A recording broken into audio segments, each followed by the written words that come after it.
You have over $10,000 in credit card debt? The stress from excessive credit card debt can ruin your life. Collection calls, sleepless nights. If you're feeling the financial impact with unprecedented economic challenges, DebtBlue is here for you. DebtBlue uses secret programs that most credit card companies won't tell you about. They'll help you consolidate or settle your debts for a fraction of what you owe. With DebtBlue's Success Guarantee, you pay nothing unless your debt is reduced or completely resolved. There's no risk. The more you owe, the more DebtBlue can save you. See how easy it is to get started with free information. Let DebtBlue show you how 10 minutes could save you thousands. Call now. 800-200-6895. That's 800-200-6895. I'm just living sky high right now. I'm very thankful for it. And the team at DebtBlue are phenomenal. They're able to work with you. They're great. Call for your free debt resolution information now. 800-200-6895. 800-200-6895. Advertisement sponsored by Allied Injury Group, not available in all states. This important message from Allied Injury Group reminds you that if you or someone you love was injured in an accident that wasn't your fault, you deserve financial compensation for your medical expenses, lost wages, pain, and suffering. Don't rely on insurance companies to look out for you. If you haven't spoken to an attorney, call our legal experts now. Work accident, truck accident, collision with an uninsured driver, or a slip and fall. Allied Injury Group has helped clients win hundreds of millions of dollars in damages. They're available 24/7 to take your call and fight for you. Remember, if you or someone you love suffered injuries in an accident that wasn't your fault, like being struck by a drunk driver, a collision with an 18-wheeler, were a victim of workplace negligence or more, get the financial compensation you deserve. Call Allied Injury Group for a free consultation now. Call 800-894-6680. That's 800-894-6680. Again, 800-894-6680.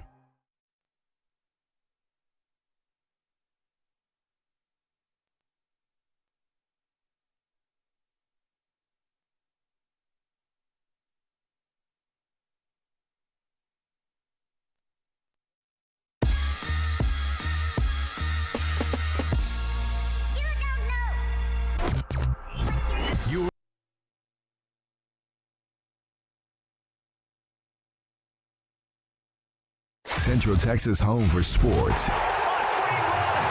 It's Centex Sports Network and Infinity Sports. Catch all your in-depth sports analysis with the best. The hottest sports show in the evening is Centex Primetime, hosted by Jalen Gillis. Act like y'all. Weekdays 5 to 7. This is the Central Texas #1 leader in sports. Centex Sports Network. That's right, sports fans. We can talk about sports. And Infinity Sports.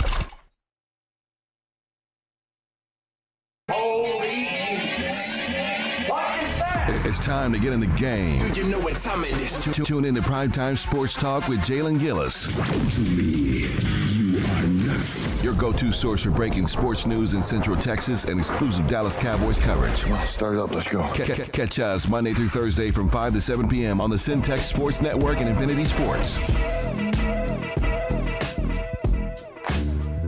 Hello and welcome in once again to Centex Prime Time. I am your host, Jalen Gillis, as we are here on this beautiful Wednesday afternoon getting ready to talk about some of the prime time topics in sports, not only in just the Central Texas area, but for all around the nation as well. I want to thank everybody that's been watching with us all week long as we've been talking about a lot of football here up at the station. And once again, folks, if you want to be able to watch this weekdays 5 through 7, go over to the YouTube and go to Centex Sports Network or Centex Sports TV. You can watch this action 5 to 7 on weekdays, or you can go onto the app Centex Sports One and on the Google Play Store and on the Apple Store as well to be able to download the app and further not only watch this, but be able to listen to this content every day or weekdays 5 to 7. Like we said, I'm here in studio joined by the Central Texas legend, Waco Hall of Famer, former Charger and Minnesota Viking, Mr. Wayne Walker. Wayne, what's going on? Hey, good afternoon. Hey, we here getting ready to talk about some of these football games that we've got a chance to see and preview some of these games that we've got coming up for this weekend starting on Thursday night. I know the Patriots will be at the Jets. That will be an interesting game for a few different reasons, and we'll probably talk about that just a little bit later, folks. But after we've got a full weekend of football under our belts and under our sneakers here, and got a chance to watch these teams in week 2. Like Wayne said last week, there's not a lot you know about these teams after week 1. You got to have some more time to be able to see that, and that definitely proved to be true in week 2, as there was a multitude of surprises, not only just the Dallas Cowboys score that we'll get to a little bit later, but multiple teams from around the league that really kind of got put on upset alert in week 2, as the Vikings got a win over the 49ers, 23-17 in that game. The Raiders, and probably the biggest upset to me of the entire weekend, 26-23 win over the Baltimore Ravens, who we expected to jump back into one column, and they've got the Dallas Cowboys on Sunday at 3 o'clock. So we'll preview that game a little bit later. Like I said, Rams got steamrolled by the Cardinals. Now, I knew that the Cardinals' offense is explosive, and they proved that in week 1 against the Buffalo Bills, but I thought the Rams were a proven enough team with Matt Stafford and a couple of those guys over there, Cooper Kupp, to be able to show up. But, man, the Cardinals kind of just rolled over them there in that game. And then the Monday night game that we saw, the meltdown from Philadelphia, giving up 60 yards and 60 seconds to Kirk Cousins as they marched down the field to get a last-minute 1-point victory in that game. So, like I said, a lot of football we got to watch on Sunday, Wayne. What were some of the I guess the biggest surprises, or maybe not surprises, something that you knew would probably happen out of these games from this weekend slate of NFL games? Well, you've already hit on them. You know, Minnesota, that's a surprise. Las Vegas Raiders, beating San Francisco, who is probably the top team in the NFC. Yeah. Baltimore going 0-2.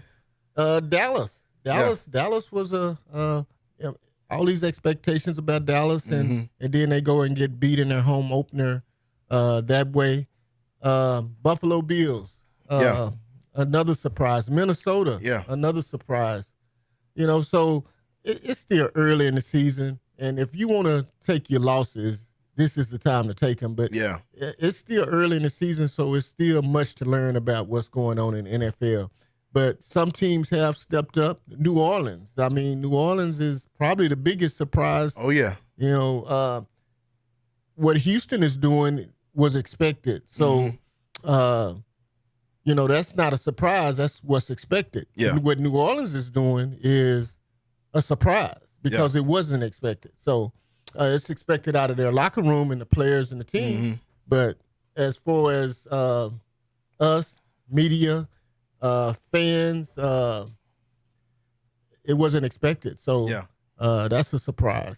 Yeah, that was a huge surprise to me. Now, I picked Dallas to win that game, but, I wouldn't have been shocked if you said New Orleans would have won the game. It's really how they won the game and how they dominated from start to finish. And they're leading the league in points after 2 games.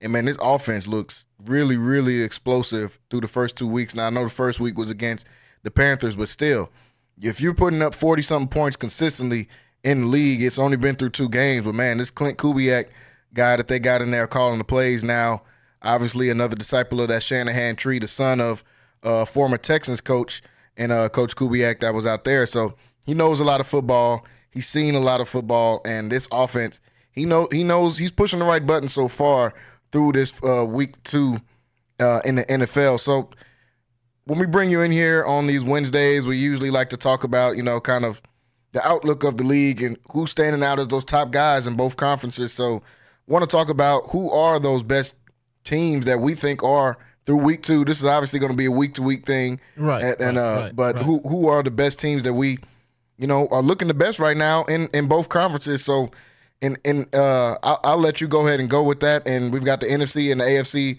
plenty of teams to choose from. A lot of surprises. Some teams have losses, but that completely knocked them out of, that top contention in either one of these conferences. Right. In the AFC, Kansas City is who we thought they'd be. Yeah. So they're Super Bowl champs. So with that being said, I would pick them as the number 1 team in the AFC. Yeah. Until someone unseats them. Mm-hmm. Buffalo has stepped up and has played very, very well. And I just Tennessee. I mean, not Tennessee, but the Texans. Yeah, so yeah. The Texans. So those three teams are my top three teams in the AFC. Yeah, for sure. By far. In the NFC, I mean, you got to go with what's going, the records. Yeah.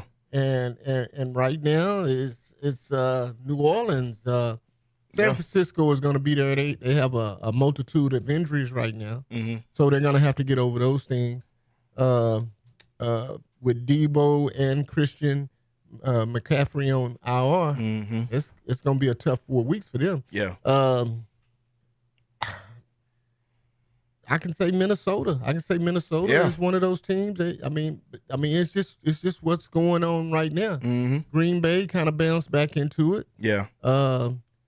And in the AFC, I failed to leave out those Chargers. See those Chargers? Yeah, 2-0. That's what I was going to ask you about. Yeah, they're 2-0, and they playing defense, and they doing ball control. It's ball control with them, so they're running the ball consistently and playing good defense. And the thing about it is they're not creating penalties, and they're not turning the ball over. Yeah. So that's a formula for winning, and they're doing those things.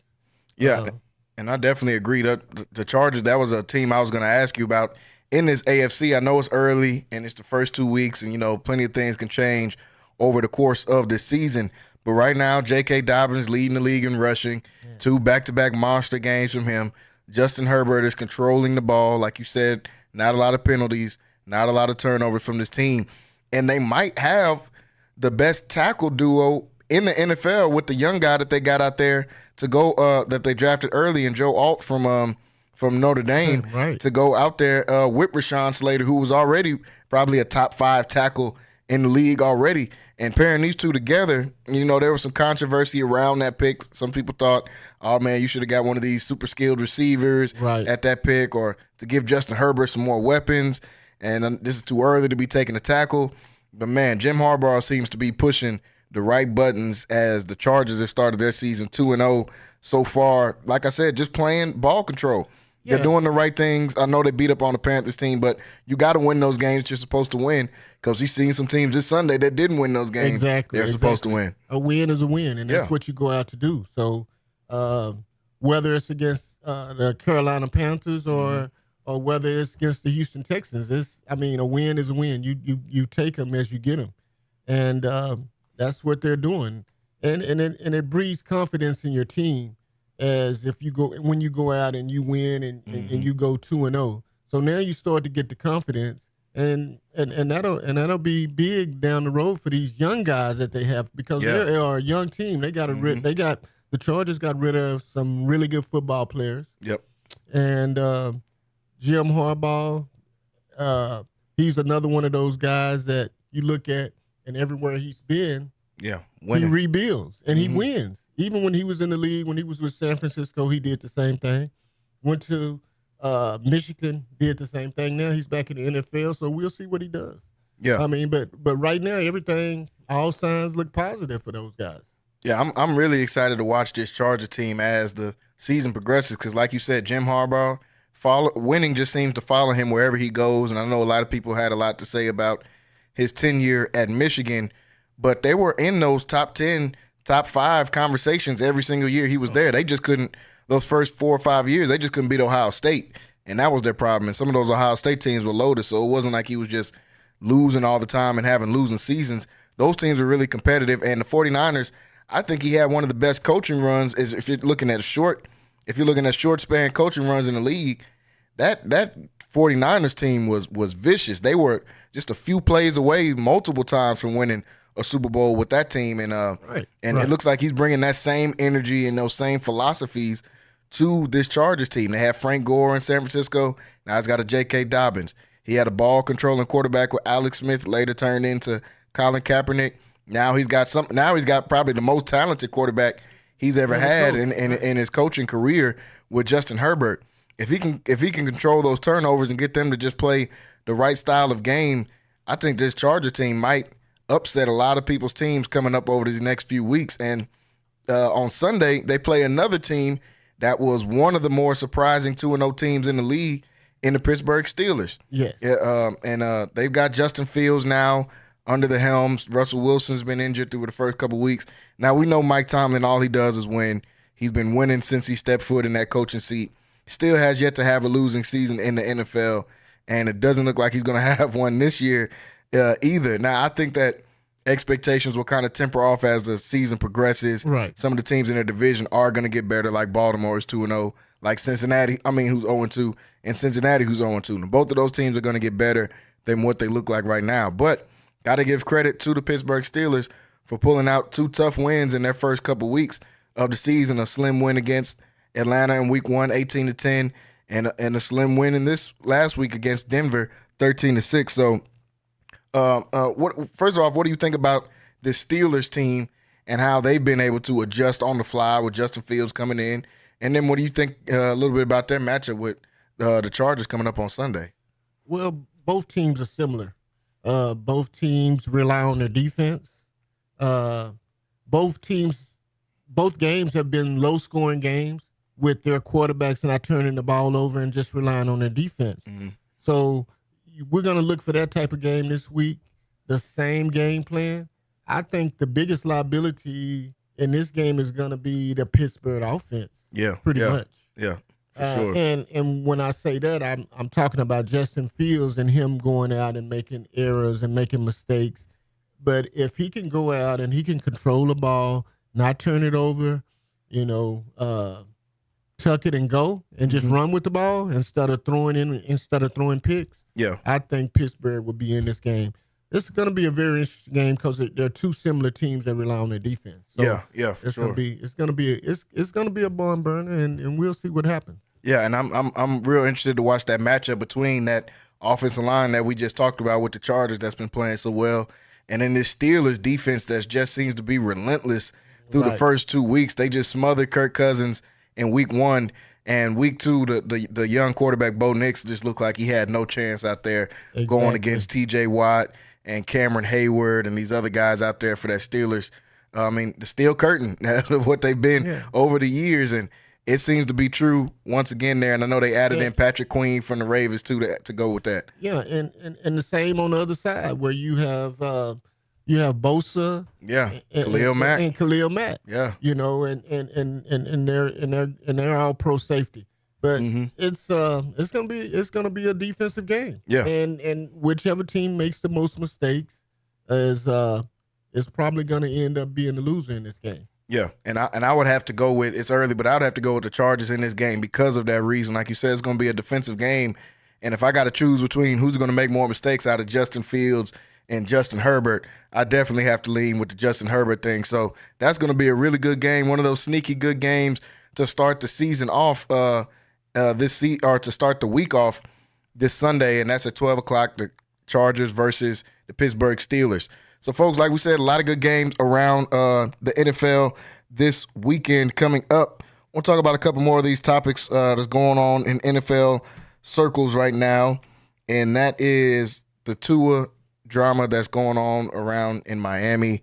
And we all saw the game on Thursday. Now, before the injury happened, Buffalo really stepped up and proved a lot to me because I picked Miami to win in that game. They were at home. I thought Miami's offense would come out and be explosive. And this Buffalo defense was just smothering the Dolphins' offense pretty much the whole game. They couldn't get anything going. Devin Achane had a decent game, but that was really as the game progressed. They finally have unlocked James Cook out there in Buffalo, the running back.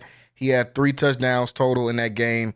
And in the first half, it was 24-10. So Buffalo was coming out and making a statement from the beginning, and then Tua injury happened later on in that game.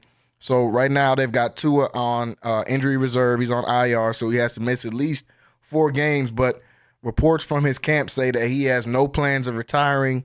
And I know we kind of talked about that a little bit last week on the show. And Tua's decision to keep playing football now with his 5th concussion in about 5 or 6 years. And Wayne, you'll be able to allude more to this, but a lot of players are coming out saying, people have had way more than 5 concussions in 6 or 7 years in the league, but I think it's more of how it looks when Tua has these moments on the field, his body kind of moving in strange ways and doing different things and being completely blacked out, which we know is dangerous. But I didn't think Tua would even lean towards the retirement piece just because I know he's a football player. And once he sees that he's medically cleared, he's going to want to go out there and play. So I wanted to get your opinion on just this saga that's going on down there in Miami with Tua and these concussions. Well, you alluded to it best. It all comes down to health, man. Yeah. Your health and your future. I've had a couple of concussions, but the concussion protocol wasn't as as in depth as it was now. But now, I mean, you have to think about your health. And I know when you're young, and you're his age, man, you want to compete and you want to get back out on the field. And that's how I was when I played and I had a concussion. Oh, this ain't nothing. I'm good from this now. Yeah. I'm ready to come back and play. Yeah. But, I mean, you have to think about your health. You have to think about your family. And then you've already got the money. Yeah, You've got exactly. the money. You got the money. But when you're that age, you're not even thinking about the money. You're just thinking about competing and playing a game that you love. And so it's going to be hard. And if his medical team tells him that, hey, it's time to retire, that this could cost you your life, maybe he needs to consider retiring. But I know his love for the game won't allow him to do that because he's going to want to play ball. No, for sure. I mean, you're a ball player, you're a ball player. You exactly. just want to play ball. And it's going to be tough. And Tua is one of those guys in the league. Everybody around him, they always say his number one priority is trying to get wins. So when you're that competitive of a person, and he's been winning in high school. He won a national championship with Alabama in the league. And then now coming into this, he's still searching, trying to get that ring. So he feels like he has more to try to prove out there. Now, on the other side of it, looking at the Dolphins and how they move forward with this, it'll be interesting to see, okay, do we just try to buy time with the backup and Skylar Thompson, who came from Kansas State they drafted a few years ago, and he's been in this system for a few years. Do they give him time? And I know this weekend will probably tell more of that when they get to play. I know Skylar Thompson will be starting in that game.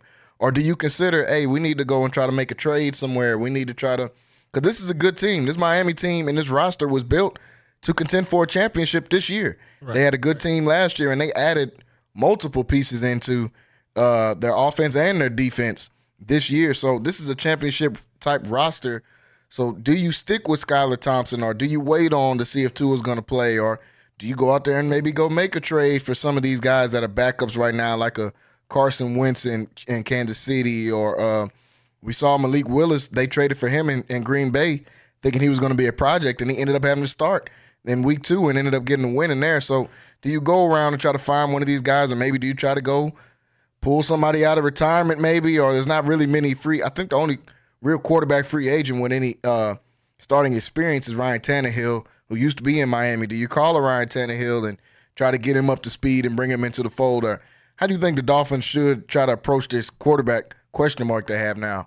Well, man, if you wanna win, Skylar Thompson is not gonna be it. I know they went and got Tyler Huntley off of the Ravens practice squad. Yeah, but your team is ready to win now. You have all the skill positions in place. You have the receivers. You have Odell Beckham Jr. that hadn't even came out yet. You got your Jalen Waddle, Hill, and Hill. So and you have the running backs. Yep. So your team is ready to win now offensively. So in order to do that, you have to have a quarterback that can produce and get these guys the ball. And Skylar Thompson don't get me wrong, he hadn't had any playing experience. And so it's going to be tough for him to be able to be that guy to do that. You know, these guys are going to peel their ears back and they're going to be after him, and you're going to get exotic blitzes and they're just going to be rushing the passer. But I think Miami has bigger problems. I think their defense got gashed too a little bit. So a lot, yeah. But they still can't stop the run. But they're still based in their identity is their offense. So you have to go out and get a quarterback. You have to go and find someone else. If Tyler Huntley can be the guy, because we know Skylar Thompson. I'm saying, and I may be wrong, but I know it's going to be difficult for them to bring a guy in that hadn't had any playing experience. And expect him to get the job done. Yeah, that's going to be tough. A tough job for Skylar Thompson. But like you said, this offense is ready to win. and their defense has a lot of pieces, but they didn't address the number one thing that hurt them last year, and they can't stop the run.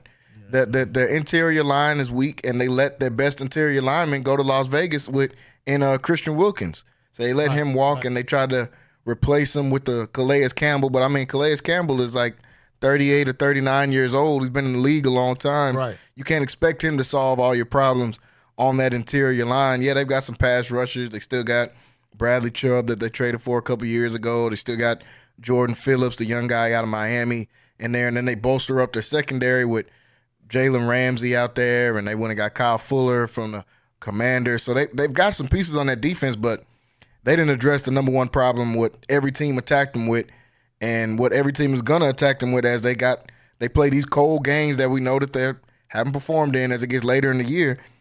They can't stop that run. So that's going to be interesting to see how they try to move forward with that quarterback situation. That's a huge piece because, like you said, their identity of this team is the offense.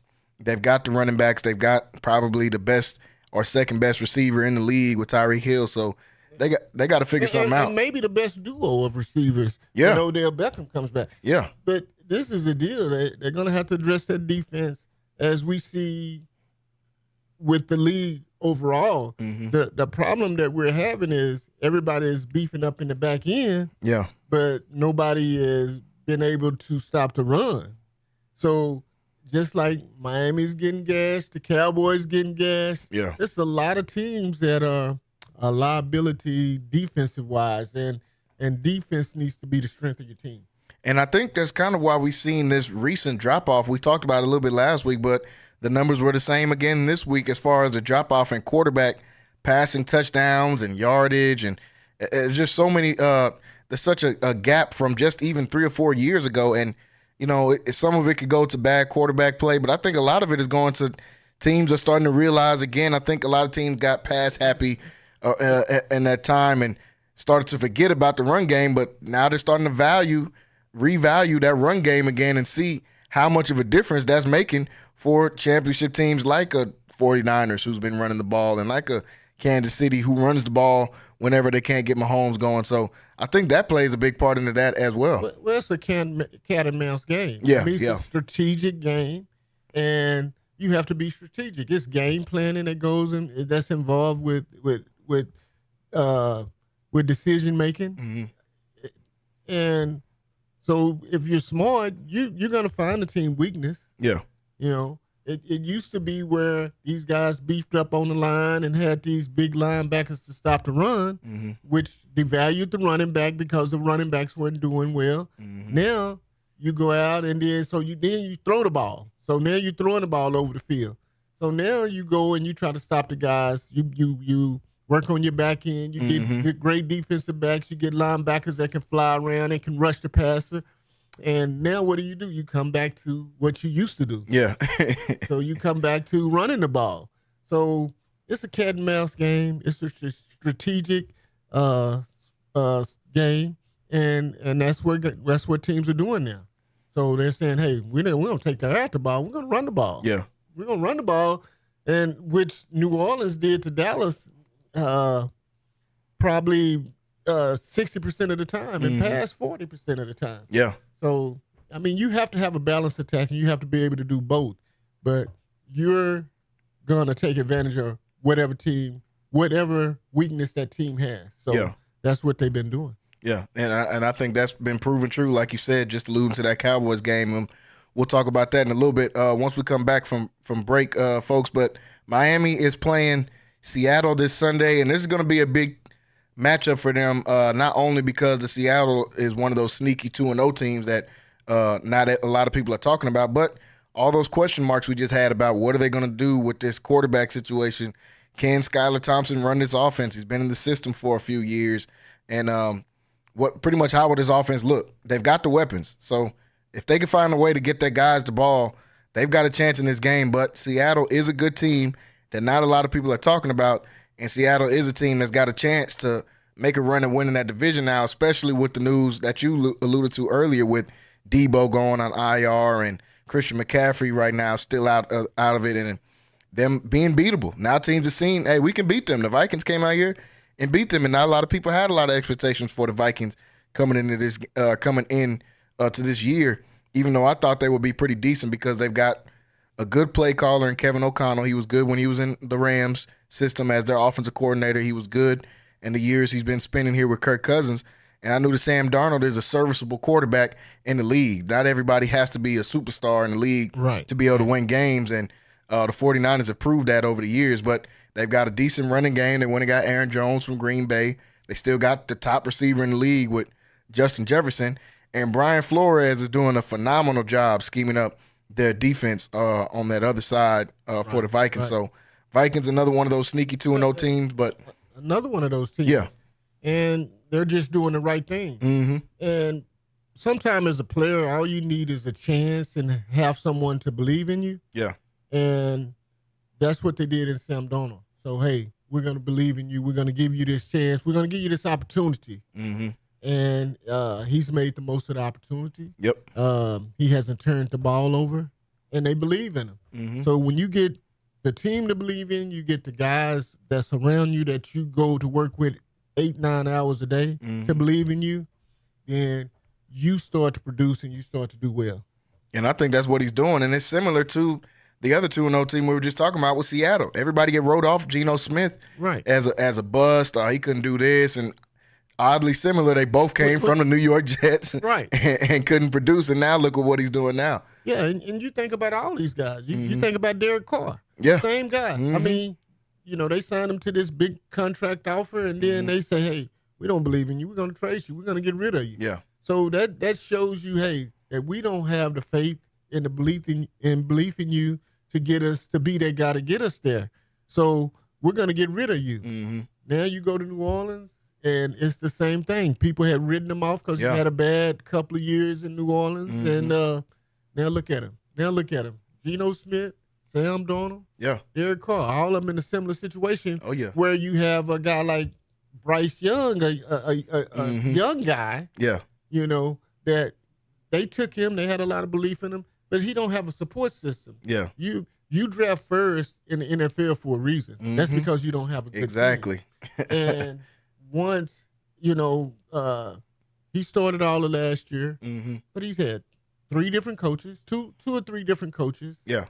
2 or 3 different offense coordinators. He hadn't had the support system. You have to be able to be stable where you are. Yeah. And he hadn't been stable. And now at this point they're kind of giving up on him and kind of benching him. Yeah. But you draft first for a reason. Exactly. And that was my point to that. And folks, we're going to take a short break here on Centex Primetime. When we come back, we're going to talk some more about this Bryce Young and him getting benched in Carolina. We're going to talk a little bit more about this New Orleans and Dallas game, and then the Dallas and Baltimore game that's coming up this Sunday. So stay tuned right here on Centex Primetime, folks. Don't go anywhere. We will be right back after this. If you're looking for something new and unforgettable in Waco, come to the Blazing Asian, where authentic Cambodian flavors meet creative culinary flair. Voted People's Choice as Waco's #1 Asian restaurant since 2019 by both the Wacoan Magazine and the Waco Tribune Herald. Located inside the popular Union Hall on 8th and Franklin, we're serving up family recipes with a twist. Blazing Asian egg rolls are rolled fresh daily, and their sauces or marinades are made in-house with love. Stop by today. Located inside the popular Union Hall on 8th and Franklin. And for Baylor students, enjoy 10% off with your student ID. The East Waco Empowerment Project, along with City Center Waco, is hosting WeBo, Workshop and Business Opportunity, to help create more entrepreneurs. Business owners like Aniceto Charles of True Jamaica Restaurant and Carla Dotson of Boardwalk on Elm attended WeBo to develop their business ideas into successful Black-owned businesses right in the heart of East Waco. WeBo can also help you turn your side hustle or business idea into the next thriving Black-owned business in our community. If you would like to attend this 10-week intense entrepreneurial workshop, go to WeBoWaco.org. That's WIBO Waco.org. Space. NSJ Event Co., one of the premier event designers in Central Texas and a Centex Sports Network supporter. Voted Waco Awards Event Planner of the Year 2021, NSJ Event Co. is your go-to source for event planning. Whether it's your next baby shower, birthday bash, wedding, or retirement party, NSJ Event Co. will bring out the elegance, class, and style your event deserves. Call NSJ Event Co. at the number on the screen or scan the QR code to schedule a free consultation. NSJ Event Co., where the party lady takes care of all your event needs. Central Texas home for sports. It's Centex Sports Network and Infinity Sports. Catch all your in-depth sports analysis with the best. The hottest sports show in the evening is Centex Primetime, hosted by Jalen Gillis. Act like y'all. Weekdays 5 to 7. This is the Central Texas #1 leader in sports. Centex Sports Network. That's right, sports fans. We can talk about sports. And Infinity Sports. This is live from the Centex Sports Network and Infinity Sports Studios. That's right, sports fans. About to show these boys how we do it. You ready? Tune in to Primetime Sports Talk with Jalen Gillis, your go-to source for breaking sports news in Central Texas and exclusive Dallas Cowboys coverage on the Centex Sports Network and Infinity Sports. Welcome back in here to Centex Prime Time. I'm your host, Jalen Gillis, still joined in studio with Wayne Walker as we break down some of these games from around the NFL slate coming up this weekend, folks. Want to thank everybody that's been watching with us today so far. If you're watching, if you want to continue to watch this, make sure you guys go over to YouTube, hit that subscribe button on Centex Sports Network. Also hit that bell so you can get the notification for when we start weekdays 5 to 7 p.m. If you want to watch, you can go to, if you want to watch or listen, you can go to CentexSports1.com or the app Centex Sports 1 on the Google Play Store and on the Apple Store. So, folks, before we went to break, we were talking a little bit about this Bryce Young situation and then benching him after not even a full 2 seasons of games. I think we've seen a multitude of #1 picks that have got drafted that didn't play well, that got a way longer leash than what Bryce Young has gotten early in his young career. We've seen the #1 pick in Caleb Williams and how the Bears were committed to surrounding him with talent like Keenan Allen and DJ Moore that came from the Panthers. And they draft Rome Odunze in the top 10. They go and get some linemen to try to get him out there. They get DeAndre Swift to bolster their running game. I haven't seen any of those things take place in Carolina for Bryce Young. Their defense is one of the worst in the league. They don't really have they don't have much on the defensive end at all. They got a good nose tackle in Derek Brown, and he got injured in week 1. He'll probably be out for the season. And if he's not out for the season, I would sit out for the rest of the season. There's nothing that's going to happen here, but you messing up some future money if you try to come back early and play on this team. This team is looking like a 0-16, 1-15 type team after the first couple weeks. J.C. Horn at corner. Outside of that, I can't really think of much else they have going on the defensive side in Carolina. And on the offensive side, you haven't given this guy any weapons. He's changed multiple coaches, like you said earlier, Wayne, throughout his young career. Multiple offensive coordinators already in his 18-game career. And they've decided that the best option for them right now is benching him to bring in Andy Dalton. Now, that is crazy to me because what do you expect Andy Dalton to come in here and do and that Bryce Young couldn't get done? He's getting hit almost every play that he's out there. He's already a small guy. Usually you would think about protecting your asset, but since David Tepper has took over this team as the owner a few years ago, honestly, this Carolina Panthers team has been one of the worst run organizations in the league. They the way that they exited out Cam Newton when he probably still has some more football left in the tank there, the way that they've changed coaches so easily. They brought in Matt Rule, let him change pieces around, do these different things, and in year 2 say, oh, you weren't winning, we'll get rid of you. The next year they bring in Frank Reich from the Indianapolis Colts. He becomes a coach. They give him 1 year and say, no, you're not the answer. We're going to get you out of here. They have the number 10 pick in the draft. They trade their best player on the team, which was DJ Moore, and their pick, and 2 first-round picks for the future, and a second-round pick for the future, all to get this #1 pick to get Bryce Young. And in 13, 14 months, you bench the guy. I have no idea what's going on in Carolina. This is one of the worst-run organizations over the last few years in the NFL, and benching him is not only going to hurt your team, but if you do decide you want to stick with Bryce Young, this is only going to hurt him. You can't build confidence in your guy by benching him after having 2 bad games when the whole team is having a bad game.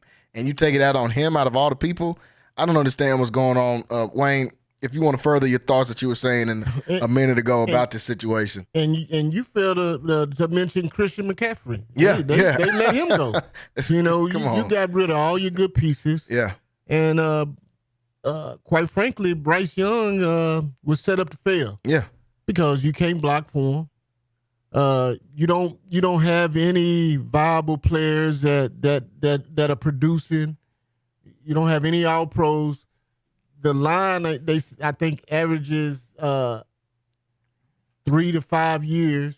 Yeah, young guys, and they're not first rounders. So if you're gonna draft a first round quarterback, you have to protect your asset. Mm-hmm. And they hadn't been able to do that. So to me, that means he's set up to fail. And like you said, Andy Dalton, what is he gonna do? He's not as fleet-footed as Bryce Young, so he's gonna be a sitting duck back there. So I mean, if I'm Bryce Young, I would want to be benched right now. I hate to say it. I mean, you're a competitor and you want to play and you're a player and it's gonna hurt.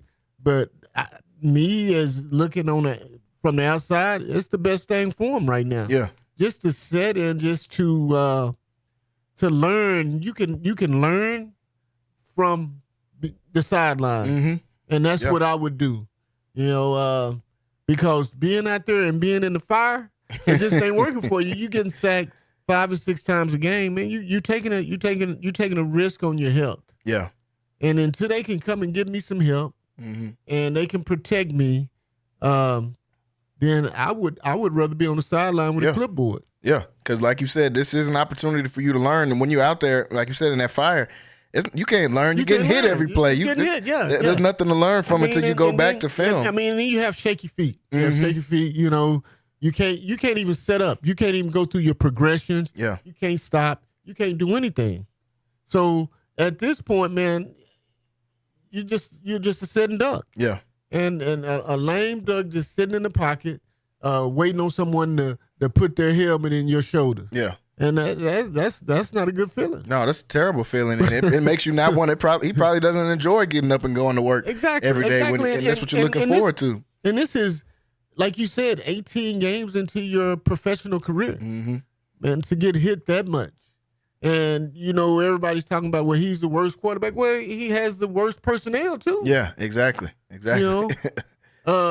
Nobody has come into the league with that type of personnel.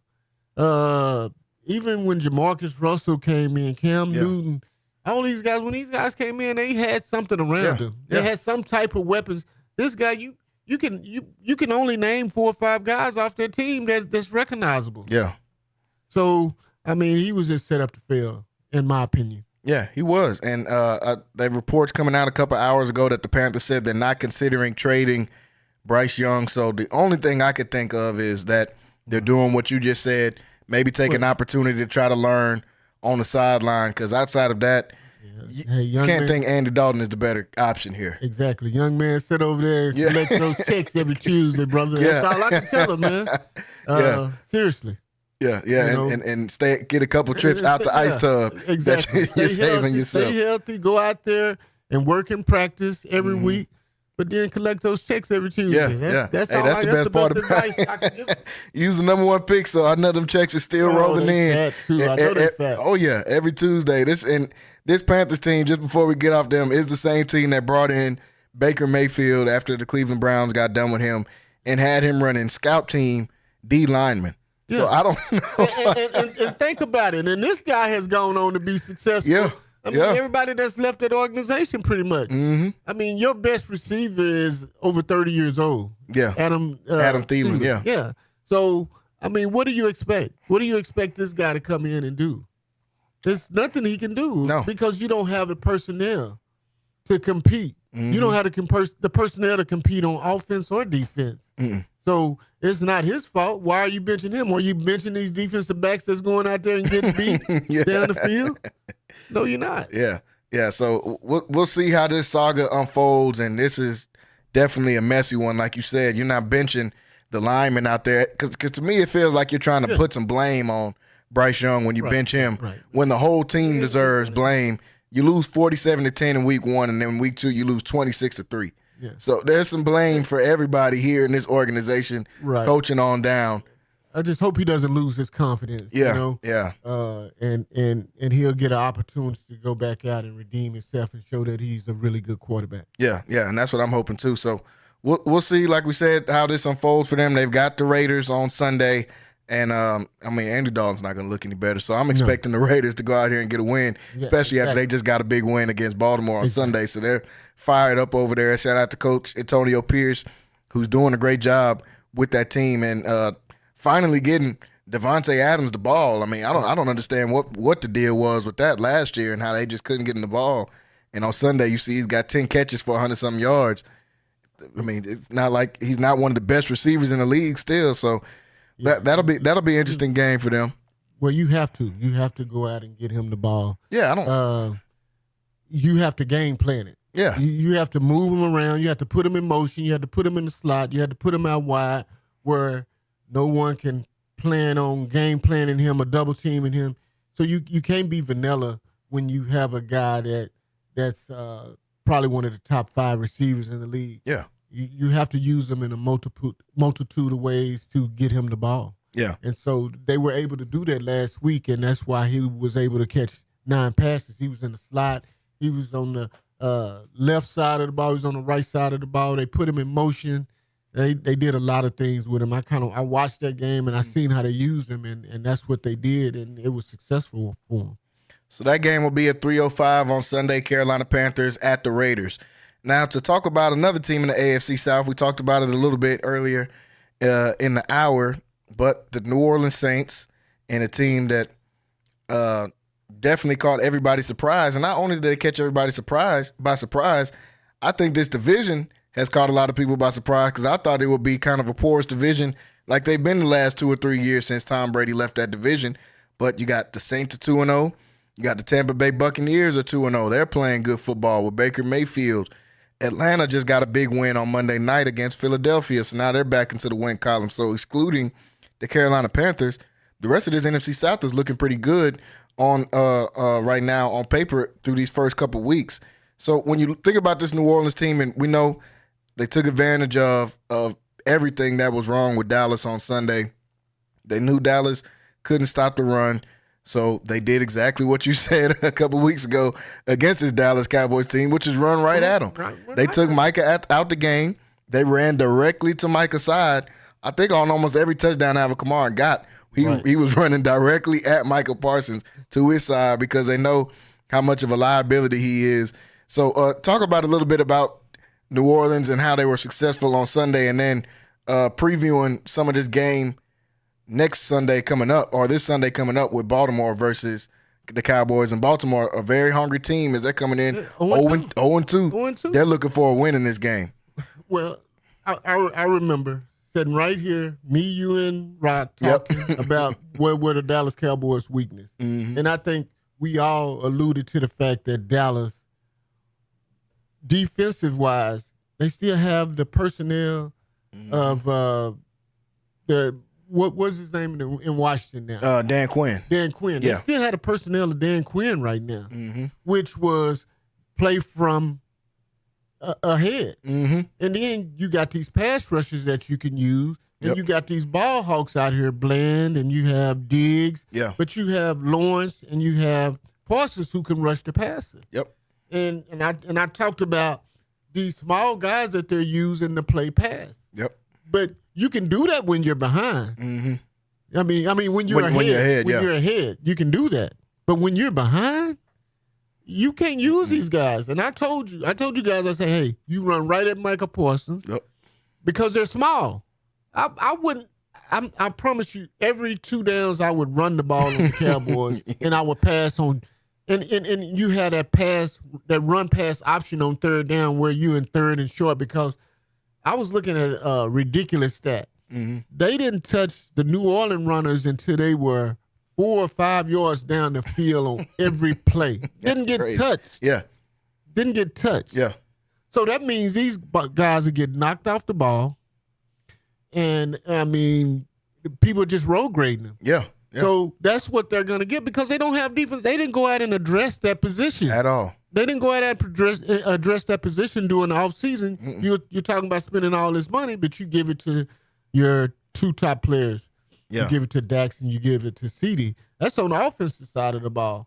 That wasn't your problem. And that wasn't your problem. The defense was your problem. Yep. You seen it in Green Bay and what Green Bay did to them. Exact same thing. The NFL is a copycat league. So you're going to see the same thing happen this weekend with Baltimore, who's coming in hungry. And you got a guy that once rushed over 2,000 yards. And then you got a quarterback that rushed over 1,000 yards. Mm-hmm. So what do? It's a copycat league. And they're going to do the same thing. Yeah. They're going to run the ball. They're hungry. And they haven't been run. And the thing about Baltimore is they've been passing the ball very, very well. Mm-hmm. And they've been ahead. But once they get ahead, they keep passing the ball. Yeah, that's the problem. And you hadn't been giving it to Derrick Henry. So now what do? You go in and you, like I'm saying, it's being a copycat league. You go in and you do the same things. You put people in motion. You bring in your bunch sets. You put 2 tight ends in, which they got 2 of the best tight ends in the whole league. Yeah. You bring both of them in and put them on each end, and you run the ball.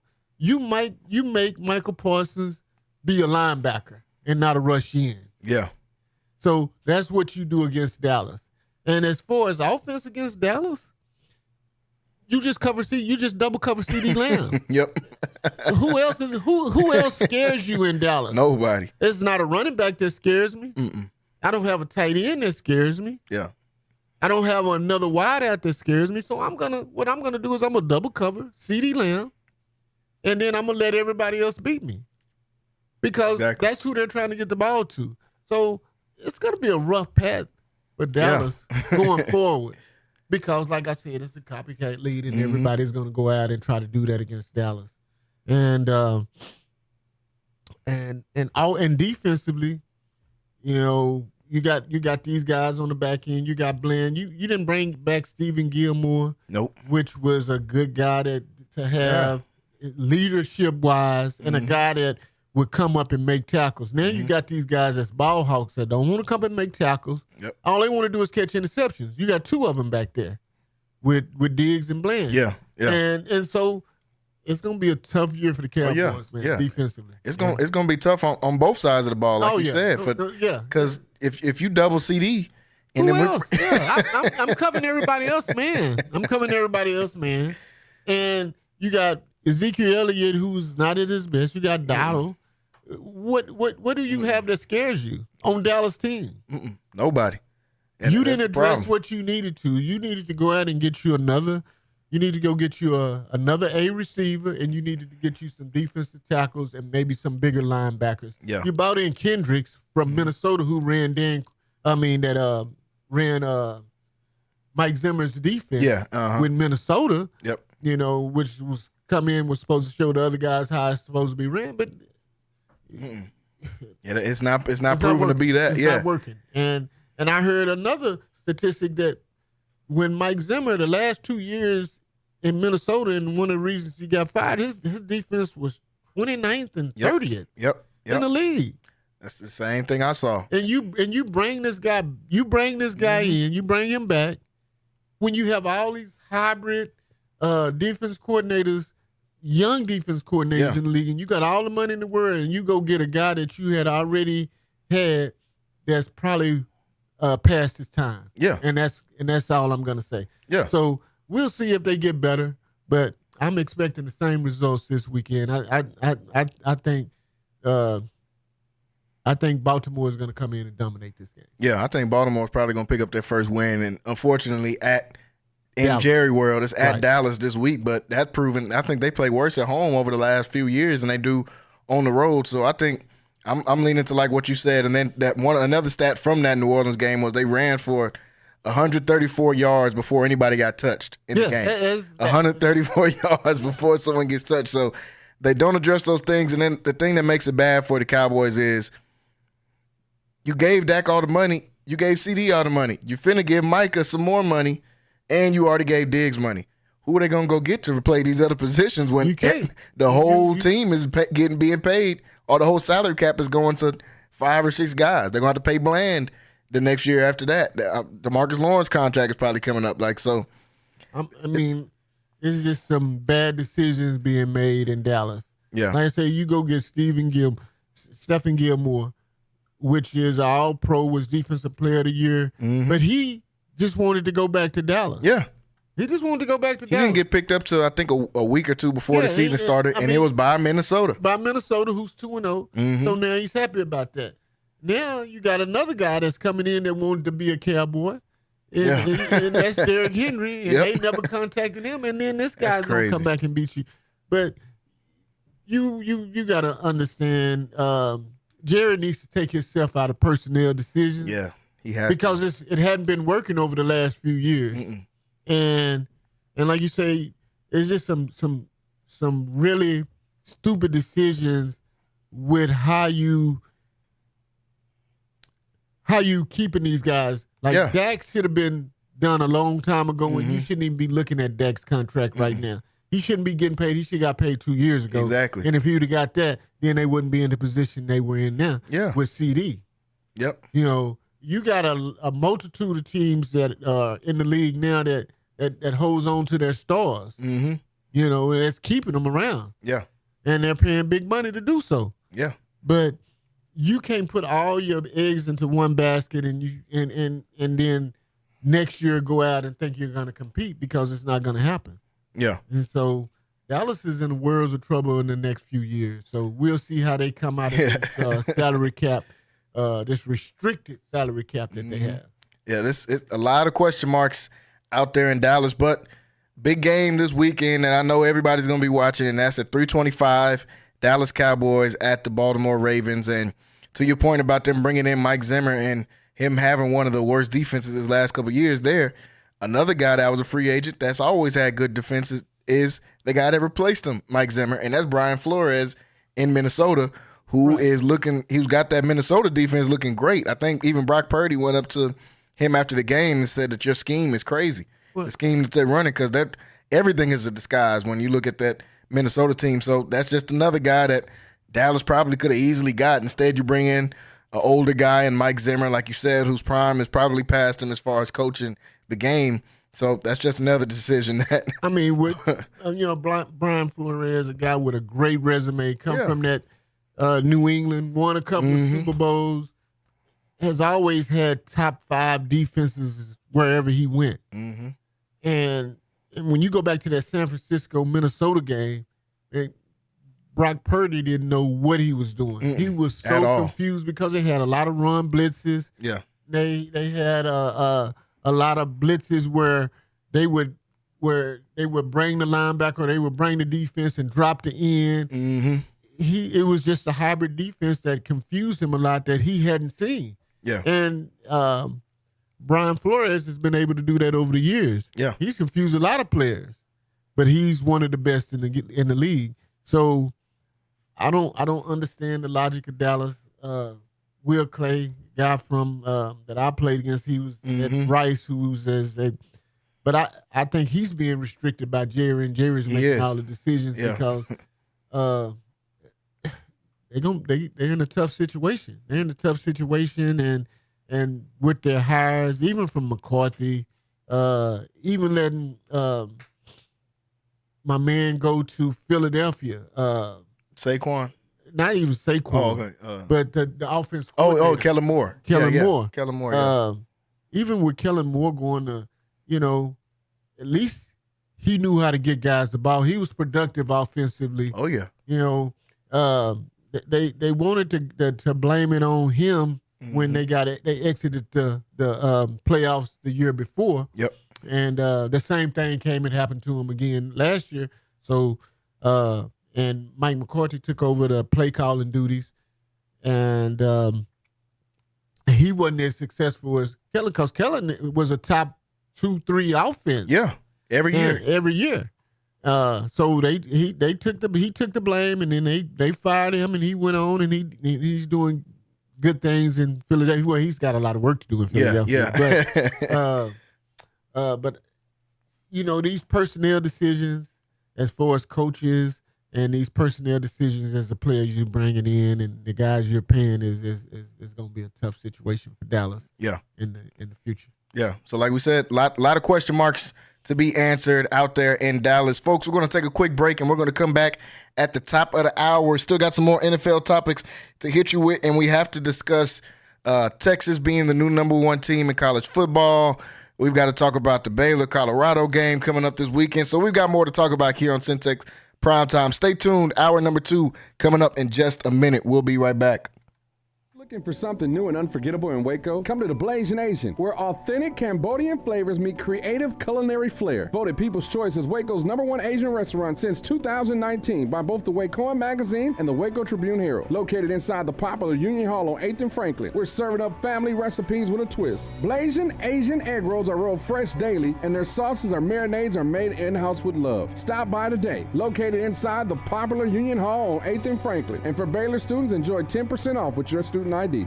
The East Waco Empowerment Project, along with City Center Waco, is hosting WeBo, Workshop and Business Opportunity, to help create more entrepreneurs. Business owners like Aniceto Charles of True Jamaica Restaurant and Carla Dotson of Boardwalk on Elm attended WeBo to develop their business ideas into successful Black-owned businesses right in the heart of East Waco. WeBo can also help you turn your side hustle or business idea into the next thriving Black-owned business in our community. If you would like to attend this 10-week intense entrepreneurial workshop, go to WeBoWaco.org. That's WIBO Waco.org. Space. It's the family feels for me. The banana pudding peach cobbler make you want to holler for me. It's the candy yams, mac and cheese, beef tips, pork tips and rice, collard greens. It's the sweet potato pie, sweetie. Fried chicken you've been missing, the lemon sweet tea dressing on Sundays when you all dressed up. Chest pie, buttermilk, and pound cake. Cornbread with butter just dripping, always fresh baked. If you need Southern style, soul food, home cooked meals that you can feel. Chicken and dumplings, chicken pot pie. 719 South 11th Street. Sassy's, come on by. NSJ Event Co., one of the premier event designers in Central Texas and a Centex Sports Network supporter. Voted Waco Awards Event Planner of the Year 2021, NSJ Event Co. is your go-to source for event planning. Whether it's your next baby shower, birthday bash, wedding, or retirement party, NSJ Event Co. will bring out the elegance, class, and style your event deserves. Call NSJ 680. NSJ Event Co., where the party lady takes care of all your event needs. Central Texas home for sports. It's Centex Sports Network and Infinity Sports.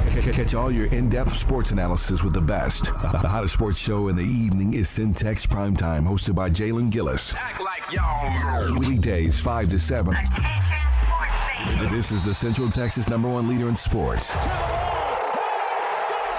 Centex Sports Network. That's right, sports fans. We can talk about sports. And Infinity Sports. Central Texas home for sports. It's Centex Sports Network and Infinity Sports. KWBT-FM, HD2 Waco, Temple, Killeen, Fort Cavazos. The new leader in sports in Central Texas is Centex Sports Network and Infinity Sports. Welcome back into Centex Prime Time here in hour number 2. Everybody on this beautiful Wednesday afternoon. Hope everybody's day is going well as we're halfway through the week, a little bit closer to the weekend. Want to thank everybody for watching with us so far today. Like always, make sure you guys go on to YouTube, subscribe there, Centex Sports Network on YouTube, or you can download the app Centex Sports 1 to be able to listen and watch this content 5 to 7 weekdays, where you can catch me, your host, Jalen Gillis, on here. And also I'm joined in studio today by Wayne Walker. So we got a chance to talk about some of the games for this upcoming weekend, and we ended it talking about the Dallas Cowboys and their woes and how they haven't been doing so hot. But I got to find some time to talk about the real team in Texas, my team. As y'all see, I got the hat on today, so I'm definitely being a homer. And the Houston Texans, starting off the season 2-0. We picked up a win last Sunday night against the Bears. When we play the #1 pick in Caleb Williams.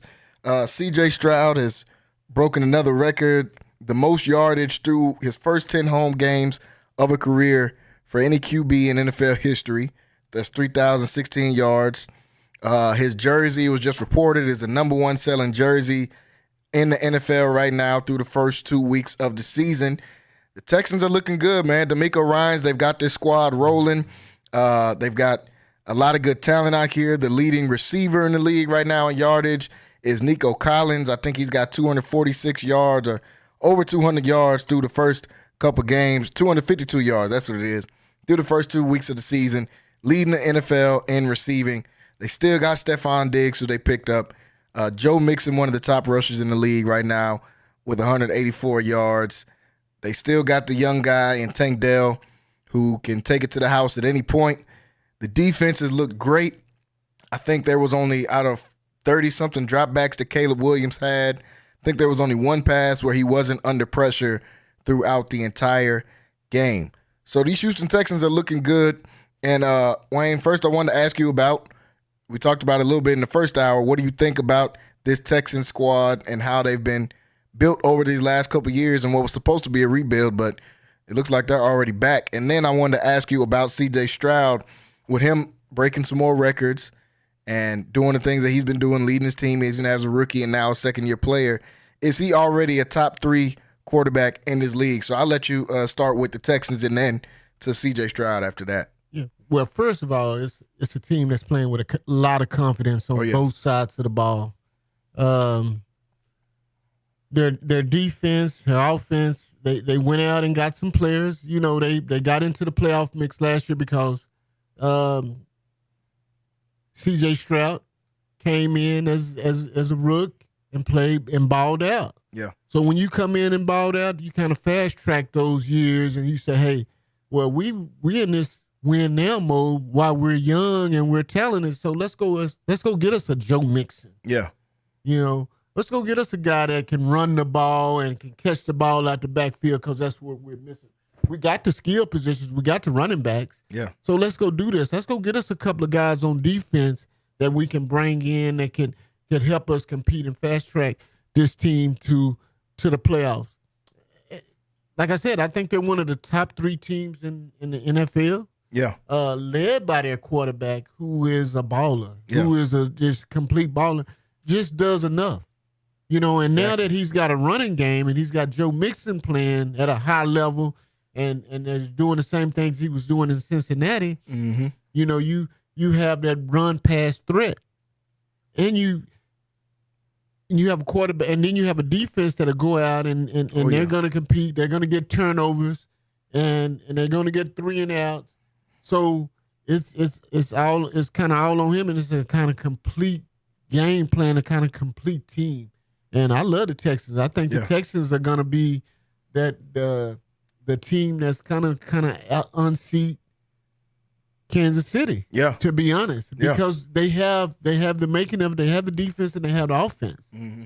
And so when you're a balanced team and you play all 3 phases of the game, you got a running game, you got a passing game, you got a defense that can blitz the passer, which they don't blitz a lot. Yeah. But they get pressure from their front 4, which is even better because you don't have to blitz and you can sit back and you can play all your other guys in zone, which they play a lot of zone. They don't play a lot of man. Yeah. But you think about it, it's the same kind of defense that Jim Harbaugh kind of runs. Yeah.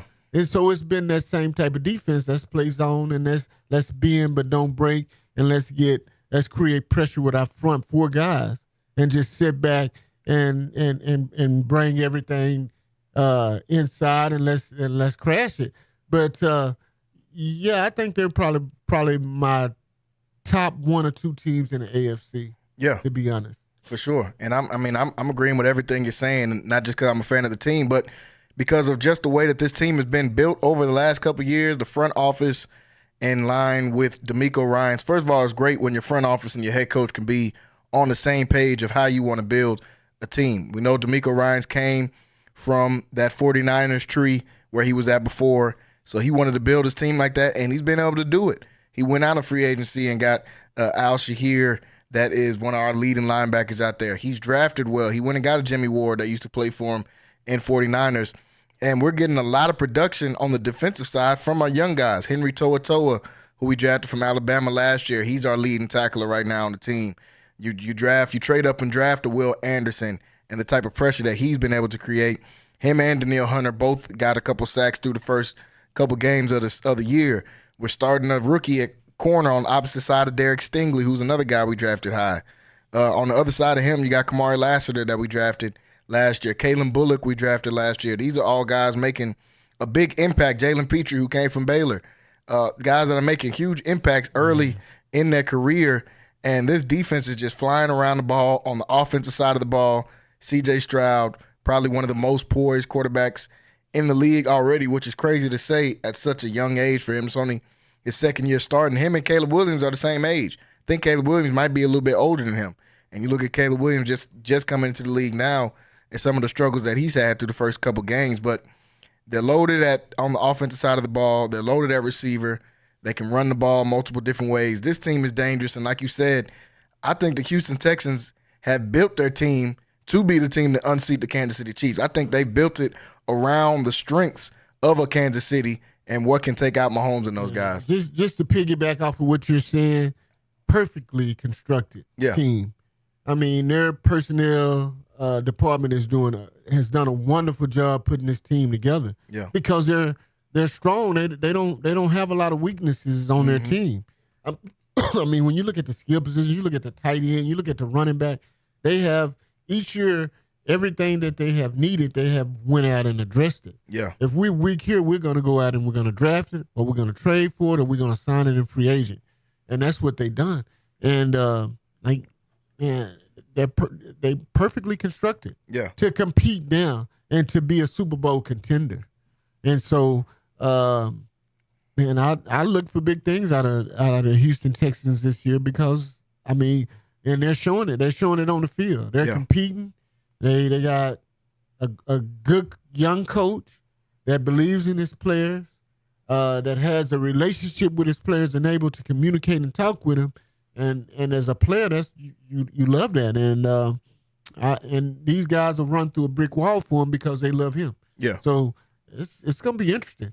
Yeah, I'm very excited about and optimistic about the Texans this year. So as the seasons progress, as the season progresses and we go week to week, I'm definitely going to have something to say about the Texans. They're playing one of the better games this Sunday of the slate that not a lot of people are talking about, and they're playing a Minnesota team that we talked about a little bit earlier. That's a really good team, honestly, on both sides of the ball. So this is going to be a good test for both teams, for both sides in that game, and that's on Sunday at 12 o'clock on CBS. So I'll most definitely be tuned in to that game. To go around the league, a couple more quick takes for the NFL before we jump off of them and talk about some college football.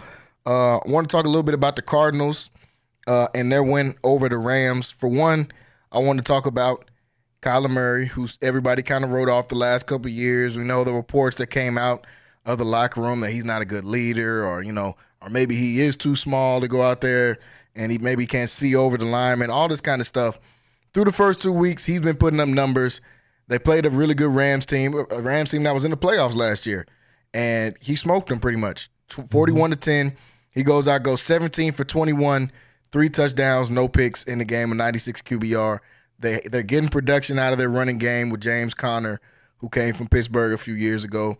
He had 21 carries for 122 yards. But the main point I wanted to make was a lot of people had a lot to say after week 1 and the underperformance of the top receiver in the draft this year, which was Marvin Harrison Jr.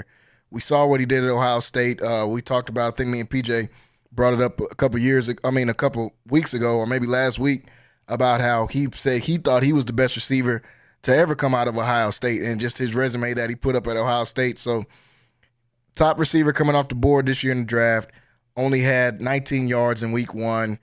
A lot of different critics had different things to say about him and how he couldn't get off the ball. He didn't look quick coming out. Comes out this week and performs. He puts on.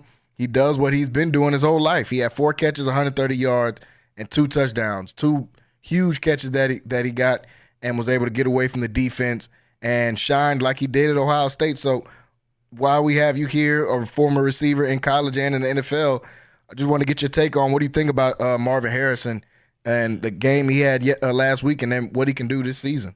Well,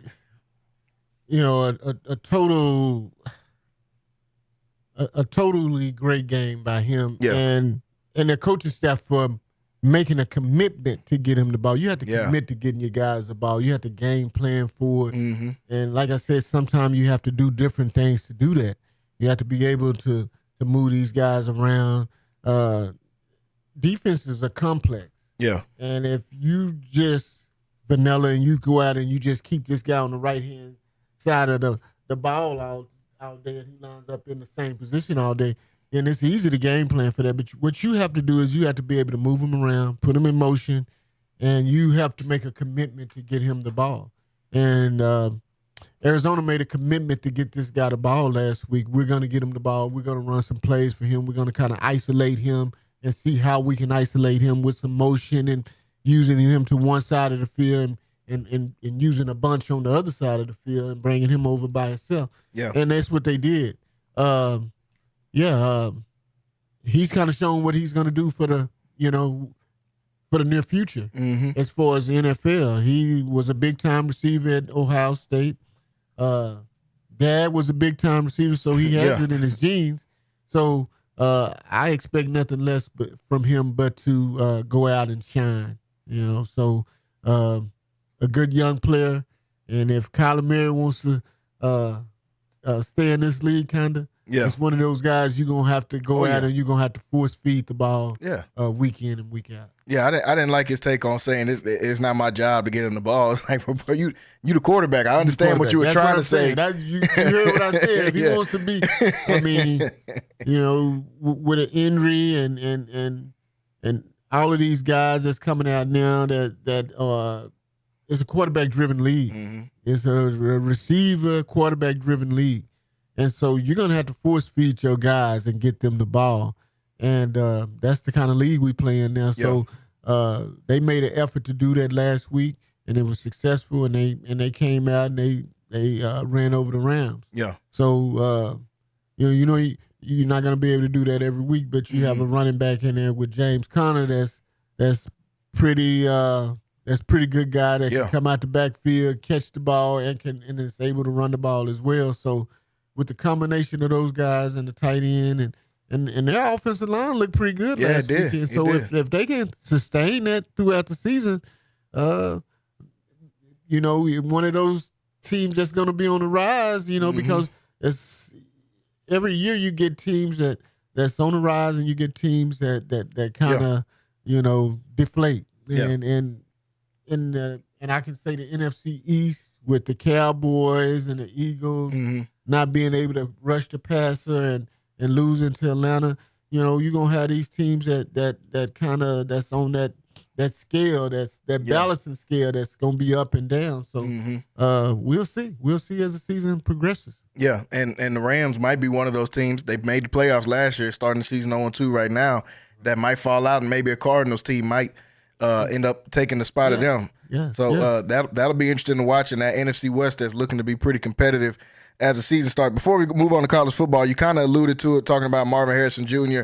and talking about his dad. Now, this ain't got nothing to do with the topic, but I see a lot of these guys that, and I'm young too, but that are younger than me or maybe even my age that don't watch a lot of film or maybe wasn't watching a lot of ball back then. Can you talk about how good his dad was, Marvin Harrison Sr.? Because I see so many people make these top 5 lists or top 10 lists of receivers, and Marvin Harrison never seems to. And I'm like, man, do y'all know how good this dude was for a decade in the league? Like that, it's crazy. Well, Marvin was one of those guys that wasn't a flashy guy. Yeah. Was a quiet guy, didn't do no celebration dances or anything of that nature. He's one of those guys that just went out and got his work done. Yeah. But was efficient, a Hall of Fame guy. Yeah, Hall of Fame. That played with Peyton Manning. And Andrew Luck. Yeah. To finish out.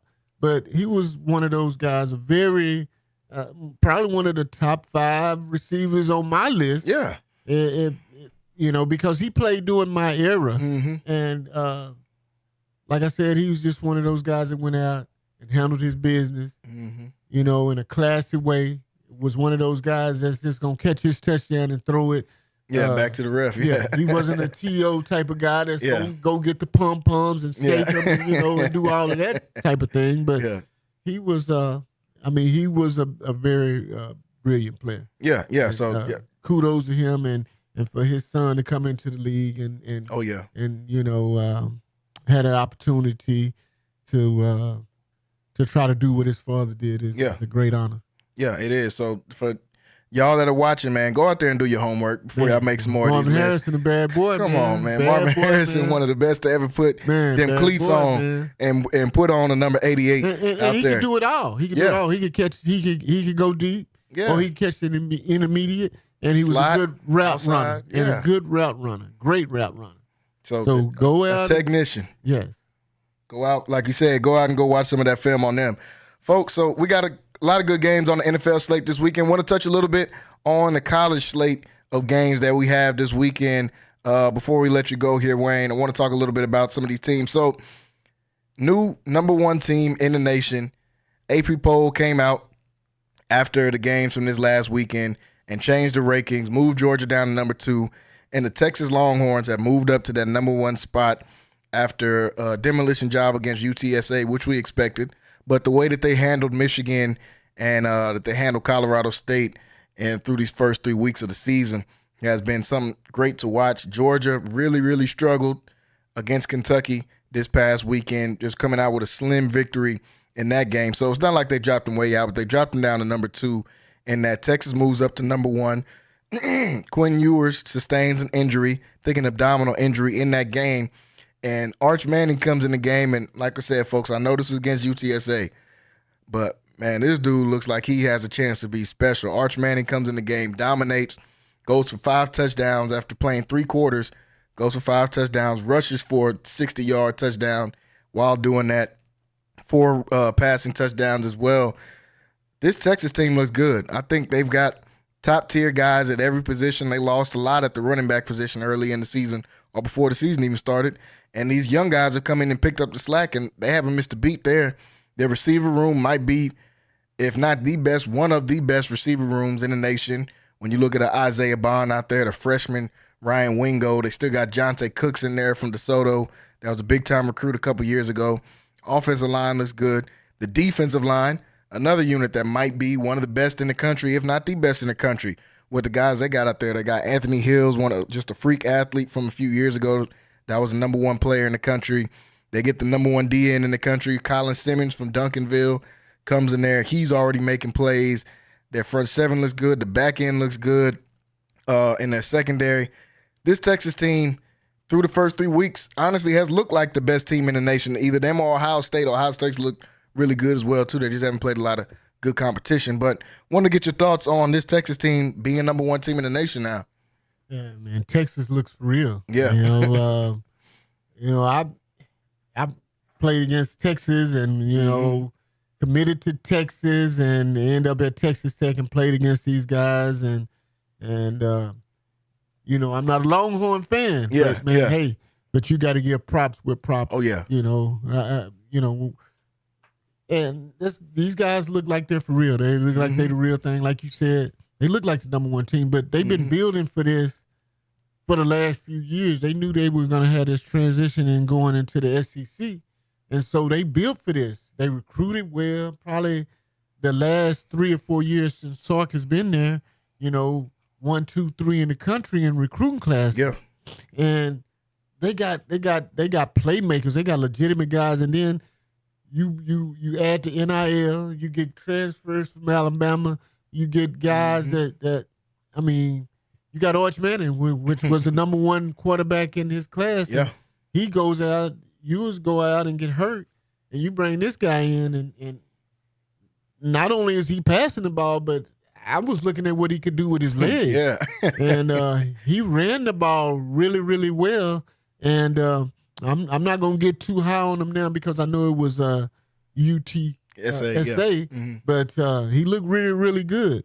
And like you said, on the defensive side of the ball, I think that's where they made their biggest jump. I think the defense is A1. Yeah. Their defensive line, they lost some guys to the NFL last year, and then they bring in guys that just played last year and that's new to the system, and they come in and they're doing the same thing. So, man, these guys they look good, and they look like the number 1 team. I'm interested to see what Texas does against, top competition when they play Georgia or Oklahoma, because those are going to be their 2 biggest competitors. I think they play Missouri. I'm not sure, but Missouri is another team to be reckoned with. But man, it's going to be tough. It's going to be. it's gonna be tough in the SEC, but Texas looks really, really, really, really good right now, and I'm interested to see how their season progresses and if they can build off of what they've already got going. Yeah, I'm excited to see them, like you said, for the rest of the season. They look like the number one team right now, so they definitely went out there and earned that spot, and how they've replenished those positions, like you said, in recruiting the last couple of years. They've done a fantastic job over the last few years, so they've been able to put those guys back, and then to see Quinn Ewers go out, who was on a lot of people's Heisman board already through the first couple of weeks, and then Arch Manning comes in and does what he does, and he ain't running he don't look like his uncles when he running that ball. He look like he got a little something, a little extra juice on him whenever he gets out there and running the ball. So they got a couple easy wins coming up the next couple of weeks with UL Monroe and Mississippi State. But after that, they're going to get that test, like you said, and back-to-back weeks they got Oklahoma and Georgia. But you just think of they depth that they have. Yeah. And they got guys too deep at every position, man. And it's crazy, man. Yeah. Texas got some talent down there, and I'm like we say, man. I'm ready to see them put it to test to some real competition. Yeah. So that'll be coming up on the 12th when they play Oklahoma, and then the week after that'll be against Georgia. So that'll be the two biggest stretches, but ready to see this team go forward. So talked about the Texas Longhorns. Want to talk a little bit about their former Big 12 team. Talk a little bit about the Big 12.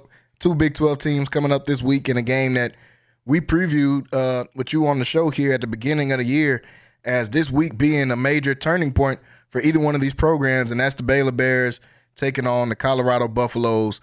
This Saturday, I believe they moved the time to 7 p.m. to give them that primetime slot so everybody can be watching that game. Both teams coming into this one 2-1. Both teams getting a pretty easy win over the weekend to rebuild some confidence after both teams lost in week 2. So a lot of similarities between these two teams and how they've started off their season. Baylor was able to pick up an easy win against Air Force, and Colorado looked good out there against Colorado State this weekend. This is going to be a big test for both teams. Man. Like we said at the beginning of the year, this week 4 is going to determine which route both of these teams take. Both of these teams looking to prove a lot.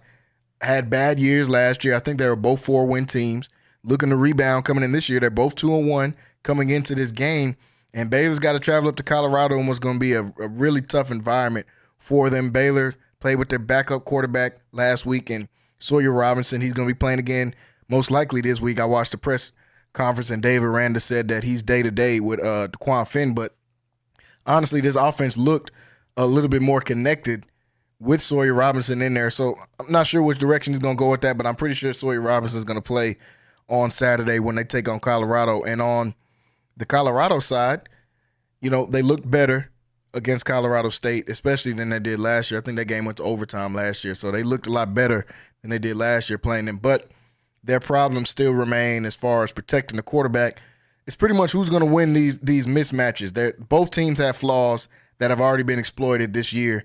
Baylor got their flaws exploited against a good Utah team, and Colorado got their flaws exploited against a good Nebraska team. So both of these teams matching up now at 2-1. This is a pivotal point for both teams coming into this game. Exactly. Both coaches trying to prove a lot. Dave Aranda, who's kind of been on the hot seat over this summer coming into this one, and now he switched it up and he's calling the defense. Coach Prime, not necessarily on the hot seat, but when you're Prime, the media is always on him, and they're watching his every step like a hawk, everything he does and everything he says. So coming into this game, what are your thoughts about this game this weekend with Baylor and Colorado? An important game for both teams. Mm-hmm.